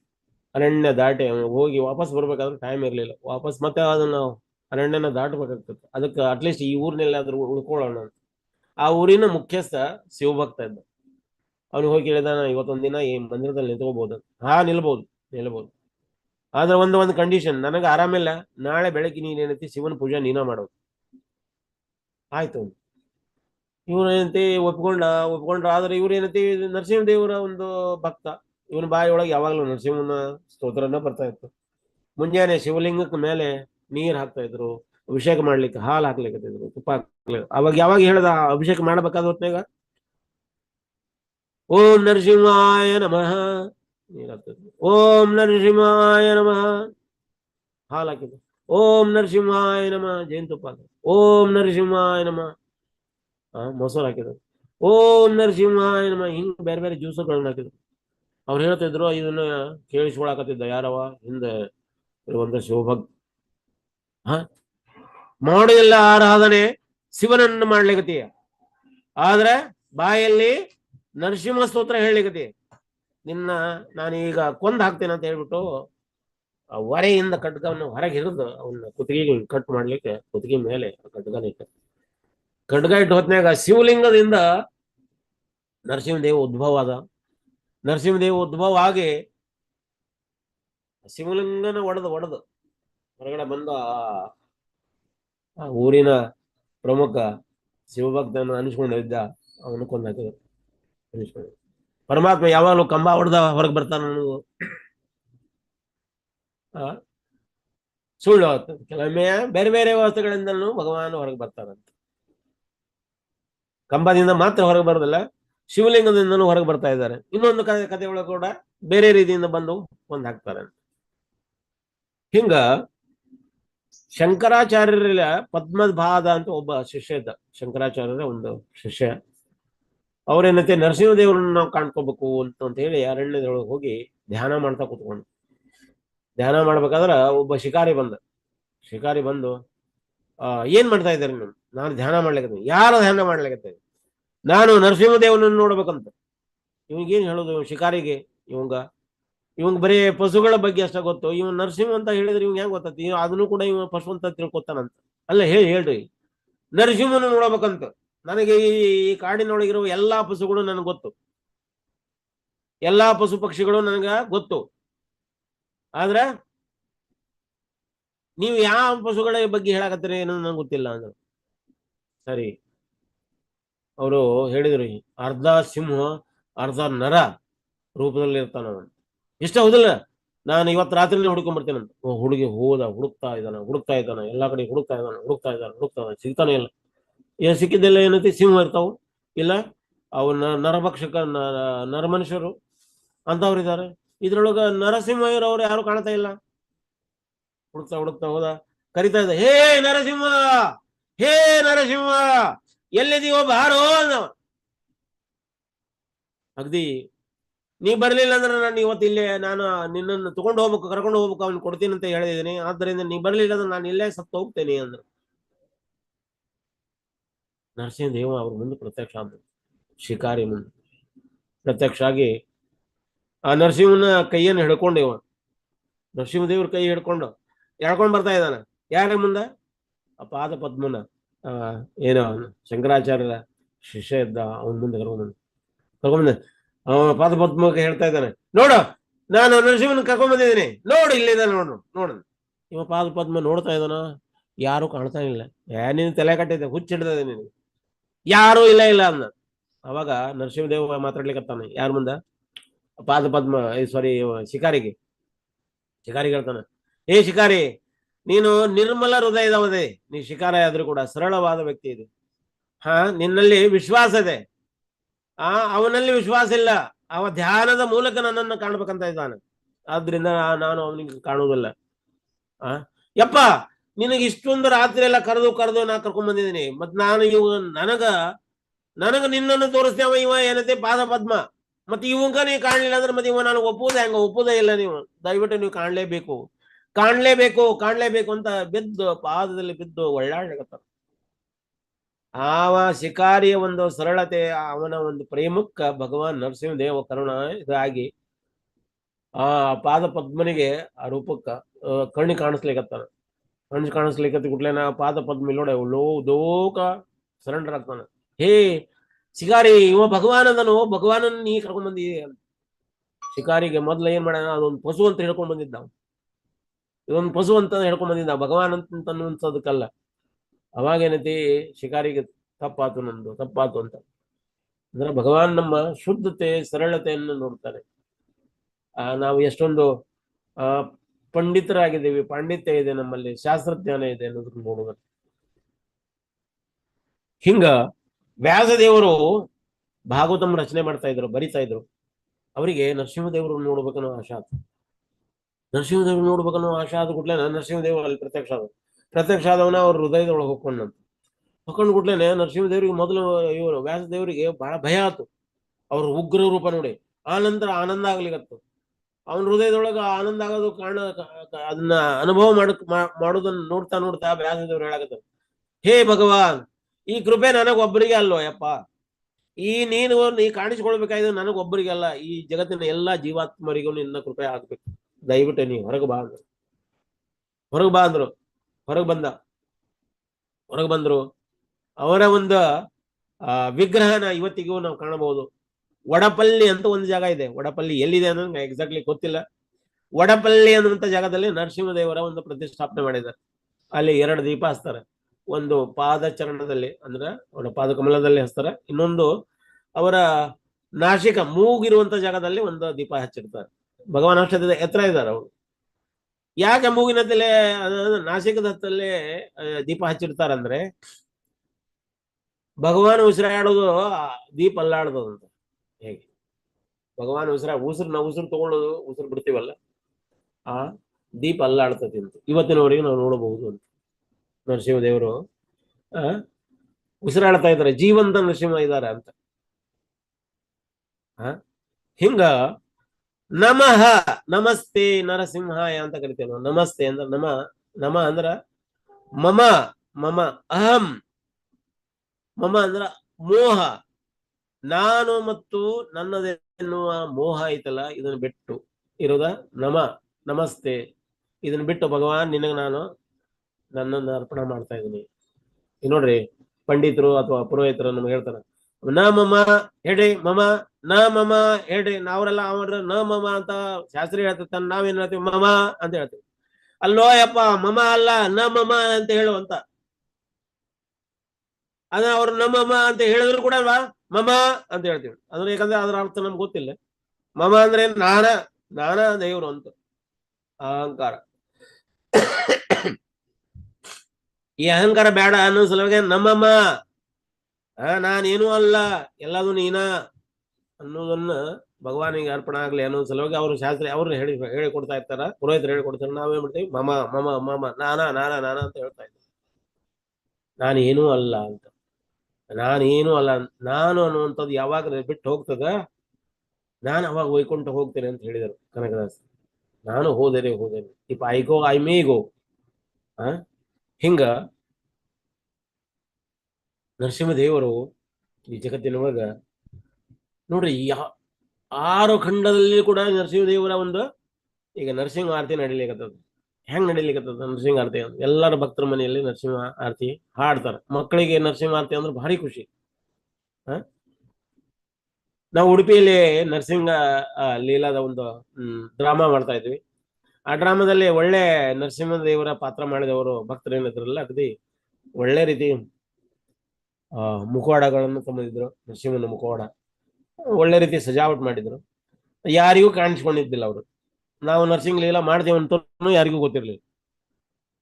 ಒಳ್ಳೆ ಪಟಾಪಟ್ಟ ಎಲ್ಲ ಸೆಟಪ್ನೆಲ್ಲ ತಮ್ಮಂದ್ರು, ಕಂಬ ತಮ್ಮಂದಿಟ್ರು. ಕಂಬದೊಳಗೆ ಆಲ್ರೆಡಿ ಅವ್ರು ಬಂದು ನಿಂತ್ಕೊಂಡಿದ್ರು. ಹಿರಣ್ಯಕಶಿಪು ಮತ್ತೆ ಪ್ರಹ್ಲಾದ ಮಹಾರಾಜರ ನಡುವೆ ಸಂಭಾಷಣೆ ನಡೆಯಿತು. ನಿನ್ನ ಹರಿ ಈ ಕೋನದಲ್ಲಿದ್ದಾನ, ಇಲ್ಲಿ ಇದ್ದಾನೆ. ಈ ಮೂಲೆಯಲ್ಲಿದ್ದಾನ, ಇಲ್ಲಿ ಇದ್ದಾನೆ. ಜಗತ್ತಿನ ಎಲ್ಲಾ ಕಡೆಗೆ ಇದ್ದಾನ. ಈ ಕಂಬದಲ್ಲಿದ್ದಾನ, ಆ ಕಂಬದಲ್ಲಿದ್ದಾನೆ. ಈ ಸ್ವತಃ ಈ ಕಂಬನ ನಾ ತಯಾರು ಮಾಡಿದ್ದೇನೆ, ನಾ ಫಿಟ್ ಮಾಡಿದ್ದೇನೆ. ಇದರಲ್ಲಿ ಇದ್ದಾನಂತ. ಇದರಲ್ಲಿ ಇದ್ದಾನ ಅಂತ. ಅವರ ವಜ್ರದ ಆಯುಧಗತೆ ಇರುವಂತ ಅವ್ರ ಗದೆಯಿಂದ ಹಿಡ್ಕೊಂಡು ಅದಾಗ ಠಣ್ಣನ ಹೊಡಿದರು. ಠಣ್ ಅಂತ ಹೊಡಿದ್ರು. ಆಮೇಲೆ ಅದು ಒಡೆದು ಕಂಬ ಒಡೆದು ಕೂಡ್ಲೆ ಆ ಕಂಬದಿಂದ ಹೊರಗೆ ನರಸಿಂಹದೇವರು ಏಕ್ದಮ್ ವಿಸ್ಫೋಟಕ ಆವಾಜಿನಿಂದ ಹೊರಗೆ ಬರ್ತಾರೆ. ಆ ಸ್ಫೋಟದ ಆವಾಜನೆಲ್ಲ ಒಂದು ಮೈಕ್ನಲ್ಲೇ ಆವಾಜ್ ಮಾಡುವಂತ ವ್ಯವಸ್ಥೆ ಮಾಡಿದ್ವಿ. ಅದು ಆವಾಜ್ ಖಡ ಅನ್ನುವಂಥದ್ದು. ಆಮೇಲೆ ಧೂಪ ಹಾಕಿದ್ವಿ. ಆ ಧೂಪ ಹಾಕಿದ ಕೂಡಲೇ ಎಲ್ಲಾ ಕಡೆಗೆ ಹೊಗೆ ತುಂಬಿಕೊಂಡು ಅದ್ರಾಗಿದ್ದ ನರಸಿಂಹದೇವ್ ಹೊರಗೆ ಬರ್ತದೆ. ನಮ್ಮನೆ ಗರ್ಜಿತವಾಗಿರುವಂತ ಸೌಂಡ್, ಗರ್ಜನೆ, ವಿಕರಾಳವಾಗಿರುವಂತ ಧ್ವನಿಯಿಂದ ಹೊರಗೆ ಬಂದು ಅವ್ರ ನೆತಿ ಬರುವುದನ್ನು ನೋಡಿದ್ರು. ನಮ್ಮ ಮಕ್ಕಳು, ಸಣ್ಣ ಮಕ್ಕಳೆಲ್ಲ ಇದ್ರು. ಎಲ್ಲ ನೋಡ ಭಕ್ತರನ್ನು ಬಿಟ್ಟು ಒಳಗೆ ಓಡಿ ಹೋಗ್ಬಿಟ್ರು ಅವರು. ಹೊರಗೆ ಓಡಿ ಹೋಗಿ ಏನು ಕೃಷ್ಣ ಮಠ ಐತಲ್ಲ, ಕೃಷ್ಣ ಮಠದಲ್ಲಿ ಹೋಗಿ ಕೂತಿದ್ರು. ಮತ್ತೆ ಬೇರೆ ಭಕ್ತರು ಹೋಗಿ ಕರ್ಕೊಂಡ್ ಬಂದ್ರು ಅವ್ರು ಬಾ ಅಂತ. ಈಗ ಅದೇ ಮಕ್ಕಳು ನರಸಿಂಹ ದೇವರಿಗೆ ಎಷ್ಟೊಂದು ಅಡಿಕ್ಟ್ ಆಗಿದ್ದಾರೆ ಅಂದ್ರೆ ಅಷ್ಟೊಂದು ಅಡಿಕ್ಟ್ ಆಗಿದ್ದಾರೆ. ಪರಮಾತ್ಮನ ಒಂದು ರೂಪನ ಮೊದಲು ನಮ್ಗೆ ಭಯ ಅನಿಸ್ತದ, ಆದ್ರೆ ಭಗವಾನ್ ನೋಡ್ತಾರೆ. ಒಂದು ಕಣ್ಣು ಕ್ರೂರವಾಗಿ ನೋಡ್ತದ. ಎಲ್ಲಿದನೋ ಹಿರಣ್ಯಕಶಿಪು ಹೋಗಿ ನೋಡ್ರಿ, ಮೂರ್ತಿಗಳನ್ನೆಲ್ಲ ವಿಗ್ರಹಗಳನ್ನೆಲ್ಲ ಹೇಗೆ ಪ್ರತಿಷ್ಠಾಪನೆ ಮಾಡಿರ್ತಾರೆ. ನರಸಿಂಹದೇವರು ಉಗ್ರ, ಅವ್ರ ಹೊಟ್ಟೆ ಹರಿಯುವಂತ ವಿಗ್ರಹ ಹೊಟ್ಟೆ ಹರಿಯೋದನ್ನ ನೋಡುದಿಲ್ಲ ಅವ. ಯಾರು ಹಿರಣ್ಯಕಶಿಪುನ ಹೊಟ್ಟೆ ಹರಿಯೋದನ್ನ ನೋಡ್ತಾ ಇಲ್ಲ ಅವರು. ಅವ್ರು ಯಾರನ್ನ ನೋಡ್ತಾ ಇದಾರ? ನೆಕ್ಸ್ಟ್ ಯಾರದಾರಂತ, ನೆಕ್ಸ್ಟ್ ಯಾರದಾರ ನಮ್ಮನ್ನ ನೋಡ್ತಾ ಇದಾರಂತ. ನಮ್ಮ ಹೃದಯದಲ್ಲಿ ಅಥವಾ ನಮ್ಮ ಹೊಟ್ಟೆಯಲ್ಲಿ ತುಂಬಿಡಿರುವಂತ ಹೊಟ್ಟೆ ಕಿಚ್ಚು ಅನ್ನೋದು ಏನತ್ತಲ್ಲ ಹರಿದು ಹಾಕ್ಲಿಕ್ಕೆ ನೋಡ್ತಾ ಇದ್ದಾರೆ, ಕಾಣ್ತಾ ಇದಾರೆ. ಹೊಟ್ಟೆ ಬಗ್ಲಿಕ್ಕೆ ಚೀರ್ಪಾಡು ಕಂಬ ತೋಡು, ಕಂಬ ಹೊಡೆದು ಚೀರ್ಪಾಡು ಹೊಟ್ಟೆ ಹರಿಯುವಂತ ಪರಮಾತ್ಮ ಅದ್ರ ಸಲುವಾಗಿ ಕಾಯ್ತಾ ಇದಾರಂತೆ. ಹಿಂಗ ನರಸಿಂಹದೇವರು ಜಗತ್ತಿನ 6 ಖಂಡಗಳಲ್ಲಿ ಇವಾಗ ನರಸಿಂಹದೇವರ ಸ್ತುತಿ ಆಗ್ಲಿ. ಯಾರ ಕೃಪೆಯಿಂದ? ಪ್ರಭುಪಾದವರ ಒಂದು ಕೃಪೆಯಿಂದ. ಶ್ರೀಲ ಪ್ರಭುಪಾದ ಕೀ ಜಯ. ಪ್ರಭುಪಾದವರ ಒಂದು ಕೃಪೆಯಿಂದ 6 ಖಂಡಗಳಲ್ಲಿ ಹರಿನಾಮ, 6 ಖಂಡಗಳಲ್ಲಿ ನರಸಿಂಹ ಸ್ತೋತ್ರ, ನರಸಿಂಹ ನಮಸ್ತೆ ನರಸಿಂಹ ಆರತಿ ನಡೀತಾ ಇದೆ. ಯಾರ ಕೃಪೆ? ಪ್ರಭುಪಾದವರ ಒಂದು ಕೃಪೆ. ನೋಡ್ರಿ, ಬಾಂಬೆ ಮಂದಿರ, ರಾಸ್ ಬಿಹಾರಿ ಮಂದಿರ ಕಟ್ಟಕ್ಕಿಂತ ಮೊದಲೇ ಅದನ್ನ ಡೀಲಿಂಗ್ ಆಗಿತ್ತು, ಅದನ್ನ ಖರೀದಿ ಮಾಡಿದ್ರು. ಆದ್ರೆ ಅವ ಕೊಟ್ಟಂತ ನಾಯರ್ ಏನದಲ್ಲ, ನಾಯರ್ ಅವರು ಬೇರೆದವರಿಗೆ ಹೋಟೆಲ್ ಮಾಡ್ಲಿಕ್ಕೆ ಅವ್ರಿಗೇನು ಕೊಟ್ಟಿದ್ರು, ಬೇರೆದವ್ರಿಗೂ ಕೊಟ್ಟಿದ್ರು. ಹಿಂಗ್ 3-4 ಮಂದಿಗೆ ಅದನ್ನ ಸೇಲ್ ಮಾಡಿದ್ರು ಪ್ರಾಪರ್ಟಿ. ನಮ್ಗೆ ಕೊಟ್ಟಾದ್ಮೇಲೆ ಅವ್ರೇನತಿ ಒಂದು ಇದನ್ನ ದುಷ್ಟಕೂಟ ವ್ಯವಸ್ಥೆ ಮಾಡಿದ್ರು. ನಾಳೆ ಇವರು ರಾಧಾ ರಾಸ್ ಬಿಹಾರನ್ನ ಮೂರ್ತಿ ಇಟ್ಟಿದ್ರಲ್ಲ, ಭಗವಾನ್ ವಿಗ್ರಹ ಇಟ್ಟಿದ್ರು, ಆ ವಿಗ್ರಹನ ಕಿತ್ತು ಹೋಗಿತೀರಂತ ಯೋಚನೆ ಮಾಡಿದ್ರು. ಶಿಷ್ಯರು ಬಂದು ಕೇಳಿದ್ರಂತೆ, ಪ್ರಭುಪಾದ್ ನಾಳೆ ಹಿಂಗ ಅವ್ರು ನಾಯರ್, ಮಿಸ್ಟರ್ ನಾಯರ್ ಅವರು ಹಿಂಗ್ ಬರ್ತಾ ಇದಾರೆ, ಏನ್ ಮಾಡುದು ಹೇಳಿದ್ರ. ಚಿಂತೆ ಮಾಡ್ಬೇಡಿ, ಹೋಗಿ ಮಲಗಿದ್ರು ಆರಾಮ್ಕಿಲ್ಲ. ಮಲಗಿ ಆದ್ಮೇಲೆ ಮುಂಜಾನೆ ಬಂದು ಭಕ್ತರೆಲ್ಲ ಬಂದು ಹೇಳಿದ್ರು, ಪ್ರಭುಪಾದ್ ನಿಮ್ಗೆ ಗೊತ್ತಾ, ಮಿಸ್ಟರ್ ನಾಯರ್ ಗಾನ್, ಹೋದ್ರು ಅವರು. ನಾನು ಹೇಳಿದ್ದೆ, ನಾನು ನರಸಿಂಹದೇವರಿಗೆ ಹೇಳಿದ್ದೆ, ನರಸಿಂಹದೇವರು ತಮ್ಮ ಕೆಲಸ ಮಾಡಿ ಮುಗಿಸಿದ್ರು ಅಂತ. ನೋಡಿ, ಭಗವಾನ್ ಸುಪಾರಿ ಕೊಟ್ಟಿದ್ದು ಯಾರಿಗೆ ಕೊಟ್ಟಿದ್ದಾರೆ? ಸುಪಾರಿ ನರಸಿಂಹದೇವರಿಗೆ ಸುಪಾರಿ ಕೊಟ್ಟಿದ್ದಾರೆ. ನರಸಿಂಹದೇವರ ಪ್ರಭುಪಾದವರ ಮಾತು ನರಸಿಂಹದೇವರು ಕೇಳ್ತಾ ಇದ್ದಾರೆ. ಅಂದ್ರೆ ಭಕ್ತರ ಮಾತನ್ನ ಭಗವಾನ್ ಶಿರಸಾವಹಿಸಿ ಮಾಡಿಕೊಡ್ತಾರಂತ. ಹಿಂಗ ನರಸಿಂಹದೇವರು ಪ್ರತಿಯೊಬ್ಬರ ಭಕ್ತರ ಒಂದು ಭಕ್ತಿಯ ಏಳಿಗೆಗಾಗಿ ಟೊಂಕ ಕಟ್ಟಿಕೊಂಡು ನಿಂತ್ಕೊಂಡಿದ್ದಾರೆ. ಅದಕ್ಕೆ ನಾವು ಯಾವಾಗ ನಮ್ಮ ಭಕ್ತಿಯಲ್ಲಿ ಬರುವಂತ ವಿಘ್ನಗಳಿಗೆ ವಿನಾಶಕ ಶಕ್ತಿಯಾಗಿ ಮಾರ್ಗದರ್ಶಕರಾಗಿ ಯಾರು ನಿಲ್ತಾರ? ನರಸಿಂಹದೇವರು ನಿಲ್ತಾರೆ. ವಿಘ್ನ ವಿನಾಶಕ ಶಕ್ತಿ, ವಿಘ್ನಹರ್ತ ವಿನಾಯಕನಿಗೆ ಹೇಗೆ ಬಂತು ಅಂದ್ರೆ ಹಿಂಗೆ ನರಸಿಂಹದೇವರ ಮೂಲಕ ಬರ್ತದ ಅದು ಅವ್ರಿಗೆ. ಹಿಂಗ ನರಸಿಂಹದೇವರ ಚತುರ್ದಶಿ, ನರಸಿಂಹರು ಕಂಬದಿಂದ ಆವಿರ್ಭಾವ ಆಗಿರುವಂತ ದಿನ. ಆ ಜಾಗ ಇವತ್ತಿನವರೆಗೂ ಇದೆ. ಅಹೋಬಿಲಂ ಅಂತ ಆಂಧ್ರ ಪ್ರದೇಶದಲ್ಲಿ. ನಿಮ್ಗ ಯಾತ್ರದಲ್ಲಿ ಆಗಲಿ ಅಥವಾ ನೀವು ಸ್ವಯಂ ಹೋಗುವವರಾದ್ರೂ ಕೂಡ ಆ ಜಗನ ಸಂದರ್ಶಿಸಿ ಆ ಜಗದ ಒಂದು ಕೃಪೆ ನಿಮ್ಮ ಮೇಲೇನೂ ಆಗಲಿ, ನಮ್ಮೆಲ್ಲರ ಮೇಲೆ ಆಗಲಿ ಅಂತ ಇವತ್ತಿನವರೆಗೂ ನಾವು ನೋಡ್ಬೋದು. ನರಸಿಂಹದೇವರು ಬಂದಿರುವಂಥದ್ದು. ಮತ್ತೆ ಅಲ್ಲಿ ಪ್ರಹ್ಲಾದ ಮಹಾರಾಜರ ಗುರುಕುಲ ಇನ್ನು ಹಾಗೆ ರಿಸ್ಟೋರ್ ಮಾಡಿ ಇಟ್ಟಿದ್ದಾರೆ. ಗುಡ್ಡದ ಮೇಲುಗಡೆಗಳ ಇದೆ. ಅಲ್ಲಿ 9 ತರಹದ ನರಸಿಂಹದೇವರು ಬೇರೆ ಬೇರೆ ನವರಸಗಳ ಮೂಲಕ, ಅಲ್ಲಿ ಬೇರೆ ರಸಗಳಂದ್ರೆ ಬೀಭತ್ಸ, ಕರುಣ, ಅವರವರ ಮುಖಗಳಲ್ಲಿ ಆ ಲಕ್ಷಣಗಳ ಮೂಲಕ ನರಸಿಂಹರು 9 ರೀತಿಯ ಲಕ್ಷಣಗಳನ್ನು ತೋರಿಸ್ತಾ ಇರುವಂತ ನರಸಿಂಹರು ಅಲ್ಲಿದ್ದಾರೆ ಅಂತ. ಅಂದ್ರೆ ಆ ಜಾಗ ಇವತ್ತಿನವರೆಗೂ ಇದೆ. ನೋಡ್ರಿ, ತ್ರೇತಾಯುಗನ ಒಂದು 18 ಲಕ್ಷ ವರ್ಷಗಳ ಹಿಂದೆ, ತ್ರೇತಾಯುಗದ ಮೊದಲನೇ ಪಾದ ಅಂತಂದ್ರೂ ಕೂಡ 18 20-25 ಲಕ್ಷ ವರ್ಷಗಳ ಹಿಂದೆ ನಡೆದಿರುವಂತ ಈ ನರಸಿಂಹನ ಆ ಲೀಲೆ ಇವತ್ತಿನವರೆಗೂ ಜನಮಾನಸದಲ್ಲಿ ಹಾಗೆ ಉಳಿತಾ ಇದೆ. ಅದನ್ನ ಇನ್ನೂ ಹೆಚ್ಚಿಗೆ ಮಾಡಿದವರು ಪ್ರಭುಪಾದವರು. ನಮ್ಗಿನ್ನೂ ನರಸಿಂಹದೇವರ ಬಗ್ಗೆ ಅಷ್ಟೊಂದು ನಮ್ಗೆ ಗೊತ್ತಿರ್ಲಿಲ್ಲ. ಆ ನರಸಿಂಹದೇವರದು ಪ್ರಭುಪಾದವರು ಇಡೀ ಜಗತ್ತಿನಾದ್ಯಂತ ಅದನ್ನ ಪ್ರಸಾರ ಮಾಡಿದರು. ಇವತ್ತಿನವರೆಗೂ ಭಕ್ತರು ಅದನ್ನ ಕಾಯಕ ಮಾಡ್ತಾ ಇದ್ದಾರೆ. ನಾವು ಕೂಡ ನರಸಿಂಹದೇವರ ಒಂದು ಕೃಪೆಯನ್ನ ಕೇಳುವ, ಯಾರು ಮನ ಬಿಟ್ಟು ವಿಶ್ವಾಸ ಬಿಟ್ಟು ಕರೀತಾರೆ ನರಸಿಂಹದೇವರು ಬರ್ತಾರೆ. ಆ ನರಸಿಂಹದೇವರ ಒಂದು ಚರಣ ಕಮಲಗಳಲ್ಲಿ ನಾವು ಪ್ರಾರ್ಥನೆ ಮಾಡ್ತಾ ಇವತ್ತಿನ ಈ ಕ್ಲಾಸಿಗೆ ನಾವು ವಿರಾಮ ಕೊಡುವ. ಹರೇ ಕೃಷ್ಣ. ಯಾರ್ದಾದ್ರೂ ಪ್ರಶ್ನೆಗಳು?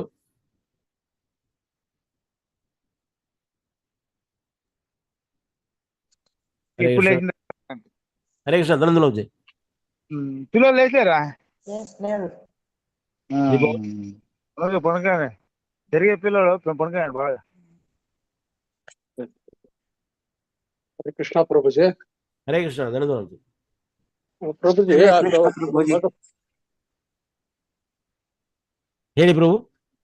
ಹಾ ಈ ಭಗವಂತನ ತುಂಬಾ ಎಷ್ಟೊಂದು ಅವತಾರಗಳು ಇದಾವೆ. ಹಾ ಬಟ್ ಈ ನರಸಿಂಹ ಅವತಾರದಲ್ಲಿ ಮಾತ್ರ ನಾವು ಜಾಸ್ತಿ ಅವರಿಗೆ ಆರಾಧನೆ ಮಾಡ್ತೀವಿ ಎಲ್ಲ ಕಡೆ. 6 ಖಂಡದಲ್ಲಿ ಆರಾಧನೆ ನಡೀತಾ ಇದೆ. ಬಟ್ ಭಗವಂತನ ಸುಮಾರು ಅವತಾರಗಳು ಇದಾವೆ. ಬಟ್ ಹಾ. ಅಷ್ಟು ಇವ್ರದಷ್ಟು ನರಸಿಂಹ ದೇವರದಷ್ಟು ಯಾರಿಗೂ ಆರಾಧನೆ ಇಲ್ಲ. ಬೇರೆ ಕಡೆನೂ ಇದಾವೆ ಇವು ನರಸಿಂಹ ದೇವರ ಮೂರ್ತಿ. ಪ್ರತಿಯೊಂದು ಈ ಕಡೆನೂ ಇದೆ, ಎಲ್ಲ ಪ್ರತಿಯೊಂದು ಹಳ್ಳಿ ಊರುಗಳಲ್ಲಿನೂ ಇದಾವೆ. ಎಲ್ಲರೂ ಆರಾಧನೆ ಮಾಡ್ತಾರೆ, ನಾವು ಇಸ್ಕಾನ್ ಅಲ್ಲಿಯೂ ಮಾಡ್ತೀವಿ.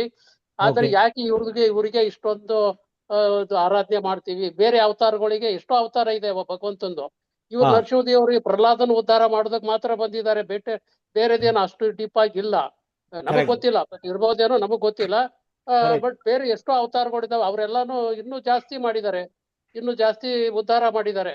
ಬಟ್ ಅವ್ರದ್ದು ಯಾವ್ದು ಬಂದಿಲ್ಲ. ಇವ್ರದೇ ಅಷ್ಟೊಂದು ಯಾಕೆ ಅಂತ ನಂದು ಪ್ರಶ್ನೆ. ಅಷ್ಟೇ. ಸರಿ ಬ್ರೋ.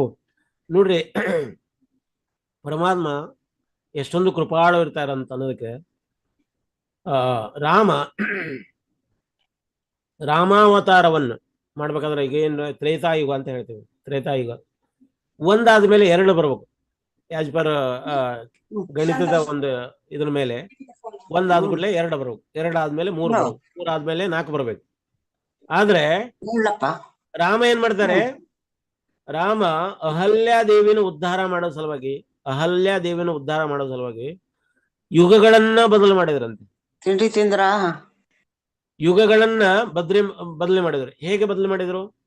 ಒಂದಾದ 2 ಬರ್ಬೇಕಾಯ್ತು, 2 ಬರ್ಲಿಲ್ಲ, 3 ಬಂತು. ಅಂದ್ರ 3 ಬಂದಾಗ ರಾಮನಾಗಿ ಬಂದು ಅಹಲ್ಯ ದೇವಿಯನ್ನು ಉದ್ಧಾರ ಮಾಡೋ ಸಲುವಾಗಿ ಯುಗಗಳನ್ನ ಬದಲು ಮಾಡ್ಲಿಕ್ಕೆ ರೆಡಿ ಅದಾನ ಭಗವಾನ್. ಹಂಗಾಗೋದ್ರಿಂದ ಪ್ರಹ್ಲಾದ ಮಹಾರಾಜರು ಭಗವಾನನ್ನ ಕರೆದ್ರೆ ನರಸಿಂಹದೇವ ಓಡೋಡಿ ಬಂದ್ರಂತೆ. ಪ್ರಹ್ಲಾದನ ಸಲುವಾಗೇ ಬಂದಿದ್ರು. ಆ ಪ್ರಹ್ಲಾದನ ಸಲುವಾಗಿ ಬಂದಿರುವಂತ ರೂಪ ಏನೈತಲ್ಲ, ಅದ್ಭುತ ರೂಪ, ಉಗ್ರ ರೂಪ. ಒಮ್ಮೆ ನೋಡಿದ್ರ ಭಯಭೀತಗೊಳ್ತೀವಿ. ಎಷ್ಟೋ ಕಡೆಗೆ ನರಸಿಂಹ ದೇವರ ಒಂದು ಮಂದಿರಗಳನ್ನ ಪ್ರತಿಷ್ಠಾಪನೆ ಮಾಡಿದಾರೆ. ಆ ಮಂದಿರಗಳನ್ನ ಒಳ್ಳೆ ರೀತಿ ಅವಾಗ ರಾಜರ ಕಾಲದಲ್ಲಿ ಪ್ರತಿಷ್ಠಾಪನೆ ಮಾಡಿದ್ದು. ಅವರು ಒಳ್ಳೆ ರೀತಿ ನಿಭಾಯಿಸ್ಕೊಂಡು ಬಂದ್ರು. ನಂತರ ರಾಜ ಕಾಲಗಳೆಲ್ಲ ರಾಜ ಆಡಳಿತ ಎಲ್ಲ ನಿಂತು ಹೋಯ್ತು. ಮುಂದೆ ಈ ನಮ್ಮ ಪ್ರಜಾರಾಜ್ಯ ಆಡಳಿತ ನಡೀತಾ ಇದೆ. ಈಗೆಲ್ಲ ಹಳ್ಳ ಹಿಡಿದು ಹೋಗಿದಾವು. ಅಲ್ಲಿರುವಂತ ಊರುಗಳೆಲ್ಲ ಏನಾಗಿದಾವ ಅಂದ್ರೆ ಸ್ಮಶಾನಗಳ ರೂಪದಲ್ಲಿ ಬಂದಿದ್ದಾವೆ. ಅಂದ್ರ ಉಗ್ರ ನರಸಿಂಹ ಏನಂದ್ರೆ ಇವತ್ತಿನವರೆಗೂ ಅವನ ಪ್ರಭಾವ ಬೀರ್ತಾ ಇದ್ದಾನಂತೆ. ಅಂದ್ರೆ ನರಸಿಂಹ ದೇವರು ಅಷ್ಟೊಂದು ಪ್ರಬಲವಾಗಿರುವಂತ ಶಕ್ತಿ ರೂಪದ ಅಧಿದೇವತ ಅವರು. ಈಗ ಇಲ್ಲಿ ಮೈಸೂರು ಹತ್ರ ಇಲ್ಲಿ ಒಂದು ಮಂದಿರ ಇದೆ ಅಂತ ಹೇಳ್ತಾ ಇದ್ರೆ, ಅವಾಗಿನ ರಾಜರ ಕಾಲದಲ್ಲಿ ಪ್ರತಿಷ್ಠಾಪನೆ ಮಾಡಿರೋದು. ಈಗ ಅದನ್ನ ಮಂದಿರನ ಯಾರು ಪೂಜಾ ಸರಿಯಾಗಿ ವಿಧಿವಿಧಾನ ಪೂರ್ವಕವಾಗಿ ಮಾಡ್ತಾ ಇಲ್ಲ ಅನ್ನೋ ಕಾರಣಕ್ಕೆ ಆ ಊರೆಲ್ಲ ಈಗ ಒಂದ್ ರೀತಿ ಸ್ಮಶಾನ ಆಗಿ ಹೋಗಿದೆ. ಅಂದ್ರ ಪರಮಾತ್ಮ ಇದು ನರಸಿಂಹದೇವರ ಒಂದು ಪೂಜೆ ಮಾಡೋದು ಏನೈತಲ್ಲ, ಅದು ಅಗದಿ ನಿಯಮಾವಳಿಗಳಿಂದ ನಿತ್ಯ ರೂಪದಲ್ಲಿ ನಡೀತಾ ಹೋಗ್ಬೇಕು. ಅದಕ್ಕೆ ಪ್ರಭುಪಾದ ಅವ್ರು ಏನ್ ಮಾಡಿದ್ರು, ಇಸ್ಕಾನ್ನಲ್ಲಿ ವಿಗ್ರಹ ಪ್ರತಿಷ್ಠಾಪನೆ ಮಾಡ್ಲಿಕ್ಕೆ ಹೇಳಿದ್ರು. ಭಕ್ತರೆಲ್ಲ ಏನ್ ಮಾಡಿದ್ರು, ಆ ವಿಗ್ರಹ ತಯಾರು ಮಾಡ್ಲಿಕ್ಕೆ ಸೌತ್ ಇಂಡಿಯಾದಲ್ಲಿ ಬಂದ್ರು. ಸೌತ್ ಇಂಡಿಯಾದಲ್ಲಿ ಇದು ಮೈಸೂರು ಹತ್ರ ಎತ್ತತ್ರ ಬಂದಾಗ ನರಸಿಂಹನ ಒಂದು ವಿಗ್ರಹ ಸ್ಥಾಪನೆ ಮಾಡ್ಲಿಕ್ಕೆ ಆ ಸ್ಥಪತಿ ಅಂದ್ರೆ ಶಿಲ್ಪಿಕಾರರಿಗೆ ಹೇಳಿದ್ರು. ಅವ್ರು ಹೇಳಿದ್ರು, ನಾ ಇದನ್ನ ಈ ವಿಗ್ರಹನ ಕೆತ್ತಲಿಕ್ಕೆ ನಾನು ಕೆತ್ತಲಿಕ್ಕೆ ಆಗುದಿಲ್ಲ, ನಾನು ಒಪ್ಪುದಿಲ್ಲ ಅಂತ ಅವ್ರಿಗೆ ಎಷ್ಟೊಂದು ರಿಕ್ವೆಸ್ಟ್ ಮಾಡಿದ್ರು, ಆದ್ರೂ ಕೇಳಲಿಲ್ಲ ಅವ್ರು. ಆಮೇಲೆ ಅವರು ಗುರು ಹತ್ರ ಹೋಗಿ, ಆ ಶಿಲ್ಪಿ ಅವನ ಗುರು ಹತ್ರ ಹೋಗಿ ಕೇಳಿದ್ರಂತೆ, ಹಿಂಗ ಇಸ್ಕಾನ್ ಅವ್ರು ಬಂದಿದ್ರು, ವಿಗ್ರಹ ಕೆತ್ತಲಿಕ್ಕೆ ಕೇಳ್ತಾ ಇದ್ರು ಅಂತ. ಅವರು ಗುರು ಹೇಳಿದ್ರಂತೆ, ನಿನ್ನೆ ನನ್ನ ಸ್ವಪ್ನದಲ್ಲಿ ನರಸಿಂಹದೇವನೇ ಬಂದು ಹೇಳಿದಾನೆ, ಇಸ್ಕಾನ್ನವರಿಗೆ ನನ್ನ ರೂಪನ ಕೆತ್ತಿಕೊಡ್ಲಿಕ್ಕೆ ನೀವು ಕೆತ್ತಿ ಕೊಡಬಹುದು ಅಂತ ಹೇಳಿದಾನಂತೆ. ಅವ್ರ ಗುರು ಹೇಳಿದ್ರಂತೆ. ಆ ನಂತರ ಏನಂತೆ, ಆ ಗುರು ಅವನ ಶಿಷ್ಯನಿಗೆ ಹೇಳಿದ್ರು, ನೀವು ಕೆತ್ತಿಕೊಡ್ಲಿಕ್ಕೆ ಯೋಗ್ಯ ಇದ, ಅವರು ಪೂಜೆ ಮಾಡ್ಲಿಕ್ಕೆ ಯೋಗ್ಯ ಇರೋದಾರ, ದಯವಿಟ್ಟು ನೀವು ಅದನ್ನ ಕೆಲಸ ಮಾಡುವಂತ. ಹಂಗ ಅವ್ರು ಕೆತ್ತಿದ್ರು, ಅದನ್ನ ವಿಗ್ರಹ ಕೆತ್ತಿದ್ರು. ವಿಗ್ರಹ ಕೆತ್ತಿ ಆದ್ಮೇಲೆ ಅದನ್ನ ಪ್ರತಿಷ್ಠಾಪನೆ ಮಾಡ್ಲಿಕ್ಕೆ ಸ್ವಲ್ಪ ಟೈಮ್ ಬೇಕಾಗ್ತದಲ್ಲ, ಹಂಗಾಗಿ ಅವ್ರು ಬರೋದು ಒಂದ್ ಸ್ವಲ್ಪ ಲೇಟ್ ಆಯ್ತು. ಆ ವಿಗ್ರಹನ ಇಟ್ಟಿರುವಂತ ಒಂದು ಅಟ್ಯಾಚ್ಡ್ ಹೌಸ್ ಅಂದ್ರೆ ಒಂದು ತೆಂಗಿನ ಗರಿಗಳ ಮಾಡು ಅಥವಾ ತಾಳೆಗರಿಗಳಿಂದ ಹಾಕಿರುವಂತ ಮಾಡಿನ ಅಡಿಯಲ್ಲಿ ಇಟ್ಟಿದ್ರು ಅದನ್ನ. ಅದೆಲ್ಲ ಸುಟ್ಕೊಂಡು ಮುಂದಿನ ಮನೆಯೆಲ್ಲ ಸುಡ್ಲಿಕ್ಕತ್ತಿತ್ತಂತ. ಅವ್ರು ಫೋನ್ ಮಾಡಿ ಹೇಳ್ತಿದ್ರೆ, ಮೊದಲು ಈ ಬಂದ ಈ ವಿಗ್ರಹನ ತಗೊಂಡು ಹೋಗ್ರಿ ಮಾರ ಅಂತ, ಇಲ್ಲಾಂದ್ರೆ ನಮ್ಮನ್ನು ಸುಟ್ಟಾಕ್ತಾರ ಅಂತ. ಅಷ್ಟೊಂದು ಉಗ್ರ ರೂಪ. ಇಲ್ಲೇ ನಮ್ಮ ಸಮೀಪದಲ್ಲಿ ಉಡುಪಿ ಹತ್ತತ್ರ ಸಾಲಿಗ್ರಾಮ ಅಂತ ಒಂದು ಊರಿದೆ. ಸಾಲಿಗ್ರಾಮದಲ್ಲಿ ನರಸಿಂಹದೇವರು ಇದ್ದಾರೆ ಅಲ್ಲಿ. ಆ ನರಸಿಂಹದೇವರ ಮುಂದಗಡೆ ಇರುವಂತ ಗದ್ದೆಗಳೆಲ್ಲ ಸುಟ್ಟೋಗ್ತಿದ್ವು. ಪ್ರತಿ ವರ್ಷ ಸುಟ್ಟು ಹೋಗ್ಬಿಡ್ತಿದ್ವು. ಗದ್ದೆಗಳು ಒಳ್ಳೆ ಫಲವತ್ತಾಗಿ ಬೆಳೆದಿರುವಂತ ಫಸಲು ಬಂದು ಹೊತ್ತಂಗ ಸುಟ್ಟು ಹೋಗ್ಬಿಡ್ತಿದ್ವು. ಯಾರು ಮಾಡ್ತಾರೆ ಇದನ್ನ, ಯಾರು ಬೆಂಕಿ ಕೊಡ್ತಾರ ಅಂತ ಹುಡುಕ್ತಾ ಬಂದ್ರ ಅಲ್ಟಿಮೇಟ್ ಅದು ಎಲ್ಲಿ ಬಂದ್ ನಿಂತಂದ್ರೆ ನರಸಿಂಹದೇವರ ಕ್ರೋಧದ ಸಲುವಾಗಿ ಅದು ಎಲ್ಲ ಸುಟ್ಟು ಹೋಗ್ತಾ ಇದೆ ಅಂತ. ಮತ್ತೆ ಇದಕ್ಕೇನ್ ಮಾಡ್ಬೇಕಂದ್ರೆ ಅವ್ರು ಯಾರಾದ್ರೂ ಭಕ್ತರು ಬಂದು ನಿಲ್ಸ್ಬೇಕು ಅವ್ರ ಮುಂದೆ. ಆ ಭಕ್ತರು ನೋಡುತ್ತಾ ಅವರು ಶಾಂತ ಆಗ್ತಾರ ಅಂತ. ಅದಕ್ಕೆ ಅಲ್ಲಿ ಹನುಮಾನ್ಜಿ ನಿಲ್ಸಿದ್ದಾರೆ. ಹನುಮಾನ್ಜಿ ಮೂರ್ತಿನ ವಿಗ್ರಹನ ಅಲ್ಲಿ ಪ್ರತಿಷ್ಠಾಪನೆ ಮಾಡಿದ್ದಾರೆ. ಆ ಹನುಮಾನ್ಜಿ ವಿಗ್ರಹಕ್ಕ ಬೆಣ್ಣೆ ಹಚ್ತಾರ, ಮೈಗೆಲ್ಲ ಬೆಣ್ಣೆ ಸವರ್ತಾರ. ಬೆಣ್ಣೆ ಸವರಿದ್ರು ಆ ಬೆಣ್ಣೆ ಸ್ವಲ್ಪ ಹೊತ್ತಿನೊಳಗ ಕರಿಗಳು ಕೆಳಗಡೆ ಬೀಳ್ತದೆ. ಅದನ್ನ ಭಕ್ತರಿಗೆ ಒಂದು ಪ್ರಸಾದ ರೂಪದಲ್ಲಿ ಅಲ್ಲಿ ಕೊಡ್ತಾರೆ. ಅಂದ್ರ ಭಗವಾನನ ಮುಂದೆ ಭಕ್ತರ ನಿಲ್ಲಿಸುವುದರಿಂದ ಅವರು ಶಾಂತ ಆಗಿರ್ತಾರ ಅಂತ. ಹಿಂಗ ನರಸಿಂಹದೇವರ ಒಂದು ಅದ್ಭುತ ಶಕ್ತಿ ಇವತ್ತಿವರೆಗೂ ನಡೀತಾ ಇದೆ. ಅದಕ್ಕೆ ನೋಡ್ರಿ, ಎಲ್ಲಿ ನಮ್ಗ ಕಷ್ಟ ಕೌಟಲ್ಯಗಳು ಬರ್ತಾವೋ ಆ ಕಷ್ಟ ಕೌಟಲ್ಯಗಳನ್ನ ನಿವಾರಣೆ ಮಾಡೋರು ವಿಘ್ನಹರ್ತ ಯಾರಂದ್ರೆ ನರಸಿಂಹದೇವರು. ನರಸಿಂಹದೇವರ ಒಂದು ಆರಾಧನೆ ಮಾಡೋದು ಉದ್ದೇಶ ಅದಕ್ಕೆ. ಪ್ರಭುಪಾದವರು ರಾಧಾ ರಾಜವಿಹಾರಿ ಮಂದಿರದ ಹೆಬ್ಬಾಗಿಲಿಗೆ ಅಂದ್ರೆ ಬಾಗಿಲು ಏನೈತಲ್ಲ, ಬಾಗಿಲ ಮೇಲ್ಗಡೆ ಗಣಪತಿಯ ಒಂದು ಮೂರ್ತಿ ಪ್ರತಿಷ್ಠಾಪನೆ ಮಾಡಿದ್ರು. ಪ್ರಭುಪಾದವರಿಗೆ ಅವ್ರ ಶಿಷ್ಯರು ಕೇಳಿದ್ರು, ಪ್ರಭುಪಾದ ಇದನ್ನ ನೀವೆಲ್ಲ ಹೇಳ್ತಾ ಇದ್ರಿ, ಇಲ್ಲಿ ವಿಘ್ನೇಶ್ವರನ ಪ್ರತಿಷ್ಠಾಪನೆ ಮಾಡಿದ್ರಿ, ವಿನಾಯಕನ ಪ್ರತಿಷ್ಠಾಪನೆ ಮಾಡಿದ್ರಿ. ಆ ವಿನಾಯಕನಿಗೆ ವಿಗ್ರಹಾರ್ಥ ಶಕ್ತಿ ಎಲ್ಲಿಂದ ಬರ್ತದೆ ಅಂತ ಅನ್ನೋದಕ್ಕೆ ಪ್ರಭುಪಾದವರು ಎಕ್ಸ್ಪ್ಲೇನ್ ಮಾಡ್ತಾರೆ. ಅದು ಬ್ರಹ್ಮಸಹಿತದಲ್ಲಿ ಹೇಳ್ತದೆ. ವಿನಾಯಕ ಏನ್ ಮಾಡ್ತಾನ, ತನ್ನ ಸೊಂಡಿಯ ಮೇಲ್ಗಡೆ ಭಗವಾನನ ಪಾದವನ್ನು ಧಾರಣ ಮಾಡ್ತಾನಂತೆ. ಧಾರಣ ಮಾಡಿದಾಗ ಭಗವಾನನ ಪಾದ ಥ್ರೂ ವಿಘ್ನ ವಿನಾಶಕ ಶಕ್ತಿ ವಿನಾಯಕನಲ್ಲಿ ಬರ್ತದೆ. ಹಿಂಗ ಅದಕ್ಕೆ ಈ ರೀತಿ ಅದು ನಾವು ಅಲ್ಟಿಮೇಟ್ ನಾವು ಯಾರನ್ನು ಪೂಜೆ ಮಾಡ್ತಾ ಇದೀವಿ, ವಿನಾಯಕನಲ್ಲ, ನಾವು ನರಸಿಂಹ ದೇವರನ್ನ ಪೂಜೆ ಮಾಡ್ತಾ ಇದೀವಿ. ಹಂಗ ಅಂದ್ರ ನಾವು ಇವತ್ತಿನವರೆಗೂ ಗಣಪತಿ ನಾವು ನಮಸ್ಕಾರ ಮಾಡ್ಬೇಕನ್ನೋಂಗಿತ್ತಂದ್ರ ಅಥವಾ ಪ್ರಾರ್ಥನೆ ಮಾಡ್ಬೇಕಂದ್ರು ಕೂಡ ಅವ್ರ ಮೂಲಕ ಆದ್ರೂ ನಾವು ಯಾರನ್ನ ನರಸಿಂಹ ದೇವರನ್ನೇ ಪೂಜೆ ಮಾಡ್ಬೇಕು ಅಂತ.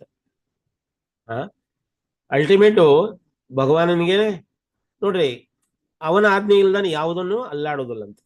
ಹಂಗಾಗಿ ಇಡೀ ಜಗತ್ತಿನಾದ್ಯಂತ ಈಗ ನರಸಿಂಹದೇವರ ಒಂದು ಉಲ್ಲೇಖಗಳು ಬರ್ತಾವ. ಈಗ ನಾವು ಇರಾಕಿಗೆ ಹೋದ್ರ, ಇರಾನ್ ಅಥವಾ ಇರಾಕ್ ಈಜಿಪ್ಟಿನ ಏರಿಯಾದೊಳಗೆ ಅಲ್ಲೆಲ್ಲ ಪಿರಮಿಡ್ಗಳನ್ನು ಮಾಡಿದ್ರೆ ಪಿರಮಿಡ್ಗಳ ಮುಂದೆ ಸಿಂಹದ ಒಂದು ಆಕೃತಿ ಇರುವಂತ ಮನುಷ್ಯ ರೂಪದಲ್ಲಿರುವಂತವು ಆಕೃತಿಗಳನ್ನು ಪ್ರತಿಷ್ಠಾಪನೆ ಮಾಡಿದ್ದಾರೆ. ಅಂದ್ರೆ ಅದರ ಅಲ್ಟಿಮೇಟ್ ಏನೈತೆ, ಇಂಡಿಯಾದಿಂದಾನ ಇದು ನರಸಿಂಹರ ರೂಪನ ಅಲ್ಲಿ ಹೋಗಿ ಅವರು ಪರ್ಮಿಟೆಡ್ ಆಗಿ ಮಾಡಿಟ್ಟಿದ್ದಾರೆ. ಹಿಂಗೆ ಬೇರೆ ಬೇರೆ ಕಡೆಗೆ ನರಸಿಂಹರ ಆರಾಧನೆ ಇನ್ನೂ ಇವತ್ತಿನವರೆಗೂ ಮಾಡ್ತಾ ಇದ್ದಾರೆ, ಇವತ್ತಿನವರೆಗೂ ನಡೀತಾ ಇದೆ. ಅಮೆರಿಕದಲ್ಲಿನೂ ಕೂಡ ಇವತ್ತಿನವರೆಗೂ ನರಸಿಂಹದೇವರ ಆರಾಧನೆ ಮಾಡ್ತಾ ಇದ್ದಾರೆ. ಅವ್ರಿಗೆ ಗೊತ್ತಿಲ್ಲ ಇವರು ನರಸಿಂಹ ಅಂತ, ಗೊತ್ತಿಲ್ಲದನ್ನು ಕೂಡ ಅವ್ರು ಮಾಡ್ತಾ ಇದ್ದಾರೆ. ಹಂಗ ಭಗವಾನ್ ಜಗತ್ತಿನಾದ್ಯಂತ ಅವರೆಲ್ಲ ಪಸರಿಸಿದ್ದಾರೆ. 10 ಅವತಾರಗಳಲ್ಲಿ ನರಸಿಂಹನ ಅವತಾರ ಏನೈತೆ ಅದು ಮೇನ್ ಪೂರ್ಣ ಅವತಾರ ಅಂತ ಕರೀತಾರೆ. ಪೂರ್ಣ ಅವತಾರ ಅಂತ. ಈಗ ರಾಮ ಪೂರ್ಣ ಅವತಾರ, ಕೃಷ್ಣ ಪೂರ್ಣ ಅವತಾರ. ಹಿಂಗ ಪೂರ್ಣ ಅವತಾರಗಳಲ್ಲಿ ನರಸಿಂಹದೇವರು ಕೂಡ ಪೂರ್ಣ ಅವತಾರ ಅಂತ. ಬರೇ ಅವನ ಪ್ರಹ್ಲಾದನಿಗೋಸ್ಕರ ಅವರ ಪ್ರತ್ಯಕ್ಷ ಆದ್ರು ಅನ್ನೋ ಒಂದ ಕಾರಣ ಅಂತ ಅಲ್ಲ. ಪ್ರಹ್ಲಾದನ ಮೂಲಕ ನಮ್ಮೆಲ್ಲರೂ ರಿಗೋ ಕೃಪೆಯನ್ನು ಕೊಡ್ತಾ ಇದ್ದಾರೆ. ನಮ್ಮಲ್ಲಿರುವಂತ ಹಿರಣ್ಯಕಶಿಪು ಅನ್ನುವಂತ ಕಾಮ, ಕ್ರೋಧ, ಲೋಭ, ಮದ, ಮತ್ಸರಗಳೆಲ್ಲವೂ ನಮ್ಮ ಹೃದಯದಿಂದ ಹೊರಗೆ ಹಾಕಿ ಅಲ್ಲಿ ಸುಕೋಮಲವಾಗಿರುವಂತ ಕೃಷ್ಣ, ರಾಧಾಕೃಷ್ಣರ ಒಂದು ಆರಾಧನೆಯ ಪ್ರತಿಷ್ಠಾಪನೆ ಮಾಡ್ಲಿಕ್ಕೆ ನರಸಿಂಹದೇವರು ಸದಾ ಬದ್ಧರಾಗಿರ್ತಾರಂತ. ಹಂಗಾಗುವುದರಿಂದ ನರಸಿಂಹದೇವರು ಜಗತ್ತಿನಾದ್ಯಂತ ಅವರು ಪ್ರಚಲಿತದರ, ಪ್ರಖ್ಯಾತರದರ. ಅದು ಎಸ್ಪೆಷಲಿ ಪ್ರಭುಪಾದವರ ಒಂದು ಕೃಪೆ ಮೇರೆಗೆ ಎಲ್ಲಾ ಕಡೆಗೂ ಅದು ಪ್ರಚಾರ ಮತ್ತು ಪ್ರಸಾರ ಸಾಧ್ಯ ಆಗಿದೆ. ನಾನು ಅನ್ಕೊಂಡಿದ್ದೀನಿ ಈ ಪ್ರಶ್ನೆಗೆ ನಿಮ್ಮ ಉತ್ತರ ಸಿಕ್ಕಿದೆ ಅನ್ಕೊಂಡಿದ್ದೀನಿ. ಅದು ಇದಕ್ಕಿಂತ ಏನಾದರೂ ವಿಭಿನ್ನವಾಗಿ ಆನ್ಸರ್ ಏನಾದ್ರು ಇದ್ರೆ ನೀವು ದಯವಿಟ್ಟು ಶೇರ್ ಮಾಡಿ ಹೇಳಿ. ಇಲ್ಲ ಪ್ರಭುಜಿ, ನಮ್ಗೆ ಅಷ್ಟೇ ಗೊತ್ತಿರೋದು. ಅದೇ ಭಕ್ತನ ಇದ್ರ ಸಲುವಾಗಿ ಅವರು ಬಂದ್ರು. ನಮ್ಗೆ ಹೇಳಿ.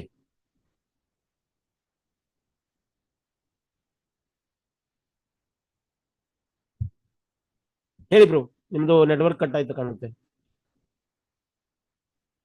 ಹರೇ ಕೃಷ್ಣ ಅಂತ ನಾವು ತಿಳ್ಕೊಂಡಿದ್ದೇವೆ. ಭಗವಂತ ರಿಲೇಷನ್ ರಿಲೇಟೆಡ್ ಅವರಿಗೆ ಅವತಾರ ತಾಳಿದ್ದಾರೆ. ಅದಕ್ಕಾಗಿ ನಾವು ಅವರಿಗೆ ಜಾಸ್ತಿ ಆರಾಧನೆ ಮಾಡ್ತೇವೆ ಏನು ಅಂತ ನಾವು ತಿಳ್ಕೊಂಡಿದ್ವಿ. ಕರೆಕ್ಟ್ ಕರೆಕ್ಟ್ ಕರೆಕ್ಟ್ ಇದೆ, ನೀವು ಹೇಳುದು ಕೂಡ ಕರೆಕ್ಟ್ ಇದೆ. Okay, thank you. ಕರೆಕ್ಟ್ ಇದೆ. Hare Krishna. Thank you bro, thank you very much. Hare Krishna. ಮತ್ತೆ ಯಾರ್ದಾರು?